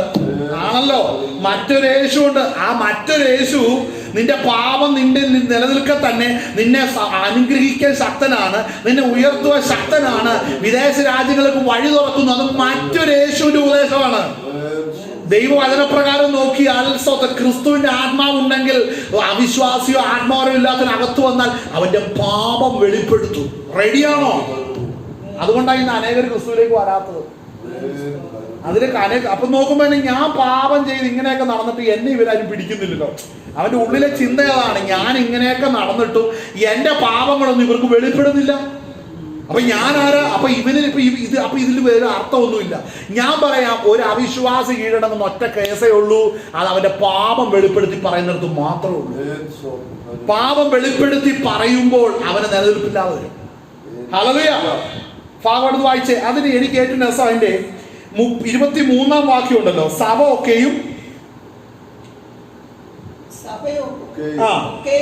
ഒരുമിച്ച് കൂടി എല്ലാവരും അന്യഭാഷകളിൽ സംസാരിക്കുന്നുവെങ്കിൽ ആത്മവരമില്ലാത്തവരോ അവിശ്വാസികളോ അകത്തു വന്നാൽ നിങ്ങൾക്ക് ഭ്രാന്തുണ്ട് എന്ന് പറയുകയില്ലയോ? ഇന്ന് ഈ പ്രസ്ഥാനങ്ങളുടെ അകത്ത് ആർക്കെങ്കിലും ഭ്രാന്തുണ്ടെന്ന് ഏതെങ്കിലും വരുന്നവർ പറയാറുണ്ടോ? അതെന്താ? വരുന്നവരെ സന്തോഷിപ്പിച്ചിരുത്താനുള്ളതെല്ലാം അവിടെ ഉണ്ട്. അങ്ങനെ ഒരു വിരുദ്ധമായ ഒരു അഭിപ്രായം പറയാനുള്ള ഒരു സാധ്യതയും പ്രസ്ഥാനങ്ങൾ കൊടുക്കാറില്ല. എന്ന് പറയാൻ അർത്ഥം എന്നാ? കാരണം അവിടെ ജഡപ്രകാരം നോക്കിയ ആത്മവരമില്ലാത്തവൻ നോക്കിയാൽ, അവിശ്വാസി നോക്കിയാൽ കാണിക്കുന്ന കാര്യം മനസ്സിലായി അവന് എന്തോ കാര്യമായ കുഴപ്പമുണ്ടെന്ന് തോന്നും. പക്ഷെ അവര് ദൈവാത്മാവിനാൽ നിറയപ്പെട്ട് ഇരിക്കുകയാണെന്ന് മനസ്സിലാകുന്ന എപ്പോഴാണെന്നറിയാമോ? അവന്റെ പാപം വെളിപ്പെടുത്തുമ്പോൾ. ഇന്ന് സഭകളുടെ അകത്തെ അനുസരണക്കേടും സഭകളുടെ അകത്തെ ദുഷ്പ്രവർത്തികൾ നിൽക്കണമെന്നുണ്ടെങ്കിൽ സഭയ്ക്കകത്ത് ഇരിക്കുന്നവന്റെ പാപം വെളിപ്പെടുത്തിയാൽ മതി. പക്ഷെ അത് വെളിപ്പെടുത്തണമെങ്കിൽ ഇച്ചിരി ബുദ്ധിമുട്ടുണ്ട് അല്ലേ? പക്ഷെ ആ ബുദ്ധിമുട്ട് നോക്കുന്നവനൊന്നും ദൈവരാജ്യത്തിന് കൊള്ളാവുന്നില്ല. കർത്താവ് പറയുന്നത് അവിശ്വാസികൾ, അറക്കപ്പെട്ടകൾ, ഭീരുക്കൾ, ഇവരാരും ദൈവരാജ്യത്തിലേക്ക്, ഭീരുക്കൾ ഈ കൂട്ടത്തിലുള്ളതാ. ഭീരുക്കൾ. സത്യം പറയാത്ത ആരായാലും ശരി, അവര് ഭീരുക്കളുടെ ലിസ്റ്റിലേ വിടുകയുള്ളൂ. പാപം വെളിപ്പെടുത്താതെ. ഹല്ലേലൂയ. ഞാൻ ഇവിടെ പാപം വെളിപ്പെടുത്തിയ ഒരു രംഗവേദ വേഗം നിർത്താം. രംഗവേദ സ്തോത്രം. അനനിയാസും സഫീറയും അവരോട് പറഞ്ഞു തന്നെ, നിങ്ങൾ എല്ലാവരും നിലം വിറ്റ് കൊണ്ടുവന്നു. അപ്പൊ ഇവർക്ക് മേലേക്ക് ചെയ്യാതിരുന്നാൽ മതി. അതിന് എല്ലാവരുടെ ഒപ്പം മാച്ച് ചെയ്യാൻ വേണ്ടി, അല്ല എല്ലാവരുടെ ഒപ്പം പിടിച്ചു നിൽക്കാൻ വേണ്ടി ഞങ്ങളും കുറച്ച് വിറ്റു, ഇത് അപ്പോസ്തലന്റെ മുമ്പാകെ കൊണ്ട് വെച്ചേക്കുന്നു, ഞങ്ങൾ തന്നില്ലെന്ന് പിന്നെ പറയരുത് എന്ന് പറഞ്ഞിട്ട് വ്യാജം കാണിച്ചു. ഉടനെ എന്നാ സംഭവിച്ചേ? നീ ഇത്രയ്ക്ക് വിറ്റത്. പരിശുദ്ധാത്മാവ് പത്രോസിനോട് പറഞ്ഞു. ഞാൻ പറയാം, പരിശുദ്ധാത്മാവ് പത്രോസിനോട് പറഞ്ഞു, സ്തോത്രം, പത്രോസേ, ഇവർ ഇത്രയ്ക്കല്ല വിറ്റത്. അത് പത്രോസ് എടുത്തു ചോദിച്ചു, ഇത് ഇത്രയ്ക്കോ വിറ്റത്? ഇത്രയ്ക്ക് തന്നെ വിറ്റതെന്ന് ആര് പറഞ്ഞു? അവര് പറഞ്ഞു. ദൈവത്തിന്റെ ആത്മാവ് നേരെ കയറി നടിച്ചു. അതാണ് സഭയ്ക്കകത്ത് വരേണ്ട ഭയം. അതുണ്ടെങ്കിൽ ഇന്ന് ഒത്തിരി പേര് മാനസാന്തരപ്പെടുവാൻ. എന്താ സഭ? ശുശ്രൂഷകർ ആത്മനിറവിൽ നടക്കാതെയാകണം. അവരുടെ വിശുദ്ധി നഷ്ടപ്പെടണം. ദൈവകൃപയെ ഉപേക്ഷിക്കണം. ഇത്രയും കാര്യം നടന്നു കഴിഞ്ഞാൽ പിന്നെ ഇത് കന്നുകാലിക്കൂട് പോലെയാവും. ചെന്നായിക്കും കയറാം, പന്നീരിക്കും കയറാം, സ്തോത്രം, ആ പാമ്പിനും കയറാം. പക്ഷെ അത് സ്തോത്രം ദൈവത്താൽ നിയോഗിക്കപ്പെട്ട ആടുകൾ വസിക്കുന്ന ഇടത്താണ് ഇതെല്ലാം വലിഞ്ഞു കയറുന്നത്. എന്നാ കാരണം? നടത്തുന്നവൻ തെറ്റിപ്പോയ നടത്തപ്പെടുന്നവർ വഴി തെറ്റും. ഹല്ലേലൂയ. അവിടെ എന്താ സംഭവിക്കുന്നത്? അവിടെ പറയുന്ന കാര്യം പ്രാന്തുണ്ട് എന്ന് പറയുകയില്ലയോ? അടുത്ത ശ്രദ്ധിക്കണം. എല്ലാവരും പ്രവചിക്കുന്നുവെങ്കിൽ അപ്പോൾ ഒരു കാര്യം ശ്രദ്ധിക്കണം, സഭയിൽ നമ്മളെല്ലാം പ്രവചനവരം പ്രാപിക്കണം. ശ്രദ്ധിക്കണം, എല്ലാവരും പ്രവചനവരം പ്രാപിക്കണം. ദൈവസന്നിധിയിൽ കർത്താവിന് ഈ പ്രവചനത്തിന്റെ ആത്മാവിനെ നിറയ്ക്കണമെന്ന് ദൈവസന്നിധിയിൽ പ്രാർത്ഥിക്കുവാൻ ഇടയായിത്തീരണം. എങ്കിൽ മാത്രമേ നമുക്കിതിൽ നിന്ന് ജയിക്കുവാനായിട്ട് സാധിക്കത്തുള്ളൂ. നമ്മുടെ കുറിവാക്യം വായിച്ച് നമുക്ക് നിർത്താം. യോഹന്നാൻ എഴുതിയ സുവിശേഷം, യോഹന്നാൻ എഴുതിയ ലേഖനം 1-ാം അധ്യായം അതിന്റെ യോഹന്നാൻ എഴുതിയ 1-ാം ലേഖനം അതിന്റെ 2-ാം അധ്യായം അതിന്റെ 27-ാം വാക്യം വായിച്ചു. അഭിഷേകം നിങ്ങളിൽ വസിക്കുന്നു, ആരും നിങ്ങളെ ഉപദേശിക്കുവാൻ ആവശ്യമില്ല. അവന്റെ അഭിഷേകം തന്നെ നിങ്ങൾക്ക് സകലവും ഉപദേശിച്ചു തരികയാലും അത് പോഷ്കല്ല, സത്യം തന്നെ ആയിരിക്കുകയാലും അത് നിങ്ങളെ ഉപദേശിച്ചതുപോലെ നിങ്ങളിൽ നിങ്ങൾ അവനിൽ വസിക്കുവിൻ. സ്തോത്രം. ഉപദേശിച്ചതുപോലെ നിങ്ങൾ അവനിൽ വസിക്കൂ. നമ്മുടെ കണ്ണുകളിലേക്കാണ് നമുക്ക് പ്രാർത്ഥിക്കാം. ദൈവസന്നിധി നമ്മളെ തന്നെ പൂർണ്ണമായി നമുക്കൊന്ന് സമർപ്പിച്ചാട്ടെ. ഇത് പകർന്നേരം നമ്മൾ കേട്ട വചനത്തിന്റെ അകത്ത് നമ്മൾ കൃപാവരങ്ങളെ നമ്മൾ പ്രാപിക്കണം. കർത്താവിന്റെ പദ്ധതി അനുസരിച്ച് നമ്മൾ ഇന്ന് പകർന്നേരം നമുക്ക് സ്റ്റെപ്പ് ഇടയായിത്തീരണം. കർത്താവ് പ്രതീക്ഷിക്കുന്ന അളവില് അല്ലെങ്കിൽ ദൈവത്തിന്റെ വചനം പറയുന്ന അവിശ്വാസിയോ ആത്മവരം ഇല്ലാത്തവർ അകത്തു വന്നാൽ സ്തോത്രം ഹല്ലേലൂയ, അവൻ ദൈവത്തിന്റെ ആത്മാവിനാൽ നടത്തപ്പെടുന്നവർ അവന്റെ ഹൃദയ രഹസ്യങ്ങളെ വെളിപ്പെടുത്തും. അല്ലെങ്കിൽ ആ കൃപ നമ്മൾ പ്രാപിച്ചെടുക്കുന്നെങ്കിൽ മാത്രമേ നമുക്ക് മുന്നേറാൻ ഇടയാവുന്നുള്ളൂ. നമുക്ക് ദൈവസ്ഥൻ നമുക്ക് സമർപ്പിക്കാം. കർത്താവേ, നിന്റെ കൃപ കർത്താവ് എന്റെ മേൽ പകരുമാറാകണമേ. അപ്പ പ്രവചിക്കുവാൻ തക്കവണ്ണം കർത്താവേ, ദൈവാത്മാവ് നിറയപ്പെടുവാൻ തക്കവണ്ണം ഞാൻ ഏൽപ്പിച്ചത് ദൈവസ്ഥനിൽ സമർപ്പിച്ചു പ്രാർത്ഥിച്ചാട്ടെ. കർത്താവ്, നിന്റെ കാലം എന്റെ ജീവിതത്തിൽ ഇടപെടുമാറാകണം, ബലപ്പെടുത്തുമാറാകണമേ. കർത്താവിന്റെ നാമോകത്വം ഇടപെടുന്നതിന് ദൈവസ്ഥനിൽ സമർപ്പിച്ച് നമുക്ക് പ്രാർത്ഥിക്കാം. Hallelujah, hallelujah, hallelujah, hallelujah, hallelujah, hallelujah, hallelujah, hallelujah. ഓ, ദൈവത്തിന്റെ ആത്മാവ് നടത്തപ്പെടുന്ന ഒരു അഭിഷേകത്തിന്റെ ദൈവം ഒരുക്കി വെച്ചത് ഒരു ജഡിക മനുഷ്യൻ കാണുകയില്ല, ഒരു ജഡിക മനുഷ്യൻ കേൾക്കുകയില്ല, ഒരു ജഡിക മനുഷ്യന്റെ ഹൃദയത്തിൽ അത് വരികയുമില്ല. ദൈവത്തിന്റെ ആത്മാവ് നടത്തപ്പെടുന്ന ഒരു ദൈവവേദന ഒരുക്കി വെച്ചിരിക്കുന്ന നന്മകൾ ലോക മനുഷ്യന് അത് ഗ്രഹിക്കുവാൻ കഴിയുന്നതല്ല. ഇന്ന് പകരം കർത്താവേ, നിന്റെ സാന്നിധ്യം എന്റെ ജീവിതത്തിലേക്ക് ഒന്ന് ഇറങ്ങി വരണമേ. ഞാൻ ഏൽപ്പിച്ചു തരുന്ന കർത്താവേ, വരുന്ന ദിവസങ്ങളിൽ ആത്മശക്തിയോടുകൂടെ നിലനിൽക്കുവാൻ ഇടപെടണമെന്ന് ദൈവസന്നിധിയിൽ പ്രാർത്ഥിച്ചാട്ടെ. ദൈവശക്തിയാൽ നിറയപ്പെടണമേ. നിന്റെ കരത്തിലേക്ക് പകരം സമർപ്പിക്കുന്നു കർത്താവേ. നിന്റെ കൃപ എനിക്ക് ആവശ്യമാണ്. ആത്മനിറവോടുകൂടെ നിൽക്കുവാൻ, ആത്മശക്തിയോടുകൂടെ നിൽക്കുവാൻ, കൃപാവരങ്ങളെ പ്രാപിച്ച് ഒരുങ്ങി നിൽക്കുവാൻ കർത്താവേ, ഇന്ന് പകരം കർത്താവിനെ ബലപ്പെടുത്തണമെന്ന് ദൈവസന്നിധിയിൽ പ്രാർത്ഥിച്ചാട്ടെ. അഭിഷേകത്തിന്റെ ശക്തിയോടുകൂടെ നിൽക്കുവാൻ, അഭിഷേകത്തിന്റെ ശക്തിയോടുകൂടെ നിൽക്കുവാൻ, അന്യഭാഷയിൽ പ്രാർത്ഥിക്കുന്നെങ്കിൽ അതിന്റെ വ്യാഖ്യാന വരത്തിനായ ഇന്ന് പകരം ഏൽപ്പിച്ചു തരുന്നു. ഓ, കർത്തന്റെ സന്നിധിയിലേക്ക് സമർപ്പിച്ചു തരുന്നു. അപ്പൊ അതിന്റെ കാലം കർത്താവ് ഇടപെടണമേ, ബലപ്പെടുത്തണം. കർത്തന്റെ കാലം, ഓ, ബുദ്ധിയെ തുറക്കുന്ന കാലം, ബുദ്ധിയെ തുറക്കുന്ന ദൈവം. എമ്മോസിലേക്ക് പോയ 2 പേരുടെ അവരുടെ ബുദ്ധിയെ തുറന്ന ദൈവം ഇന്ന് പകരം ആത്മവരങ്ങളെ പ്രാപിക്കേണ്ടതിന് ബുദ്ധിയെ തുറക്കുന്ന കാലം ഇന്ന് പകരം ഇടപെടുന്നതിന് കർത്തന്റെ നാമമുഖത്തും ഇടപെടുന്നതിനായി വെളിപ്പെടുന്നതിന് കർത്താവിന്റെ നാമമഹത്വം വെളിപ്പെടുന്നതിന് ഇന്ന് പകരം കർത്താവേ ദൈവമഹത്വം കാണുവാതക്കവണ്ണം ഇന്ന് പകരം ഇടപെടണമേ. ദൈവസന്നിധിയിലേക്ക് സമർപ്പിച്ചു പ്രാർത്ഥിക്കുന്ന കർത്താവേ കർത്താവിന്റെ പാദപീഠത്തിലേക്ക് കർത്താവിന്റെ പൊന്നുമുഖത്തേക്ക് കർത്താവ് ഇന്ന് പകരം ഞങ്ങൾ നോക്കുകയാണ് കർത്താവേ. ദൈവമഹത്വം കാണുക ദൈവസന്നിധിയിലേക്ക് അടുത്തു വരുന്ന കർത്താവേ ഞങ്ങളെ മനുഷ്യൻ ജഡമനുഷ്യൻ ഞങ്ങൾ ഉപദേശിക്കേണ്ട ജഡമനുഷ്യന്റെ താല്പര്യം ഞങ്ങളുടെ ജീവിതത്തിൽ നടക്കേണ്ട ആത്മാവിന് നടത്തപ്പെടുവാൻ തക്കവണ്ണം ഇന്ന് പകരം സ്വർഗം ഒരുക്കുന്നതിനാൽ കർത്താവിന്റെ നാമമഹത്വം ഇടപെടുന്നതിനായി സ്തോത്രം ചെയ്യുന്നു കർത്താവേ. ഇത്രമേൽ സ്വർഗം കരുതുന്നതിനാൽ കാക്കുന്നതിനായി സ്തോത്രം ചെയ്യുന്നു കർത്താവേ. ഞങ്ങൾ ഭവനങ്ങളിലേക്ക് കർത്താവ് മടങ്ങി പോകുന്നു കർത്താവേ. കർത്താവിന്റെ തിരുസാന്നിധ്യം കർത്താവേ ഇന്ന് പകരം ഞങ്ങളോട് കൂടി ഇരിക്കുന്നതിനായി സ്തോത്രം ചെയ്യുന്നു. അപ്പൊ അതിന്റെ ആശ്വാസം നിന്റെ പേര് അതിന്റെ ശക്തി കർത്താവേ ഞങ്ങളുടെ നടുവിൽ വെളിപ്പെടുമാ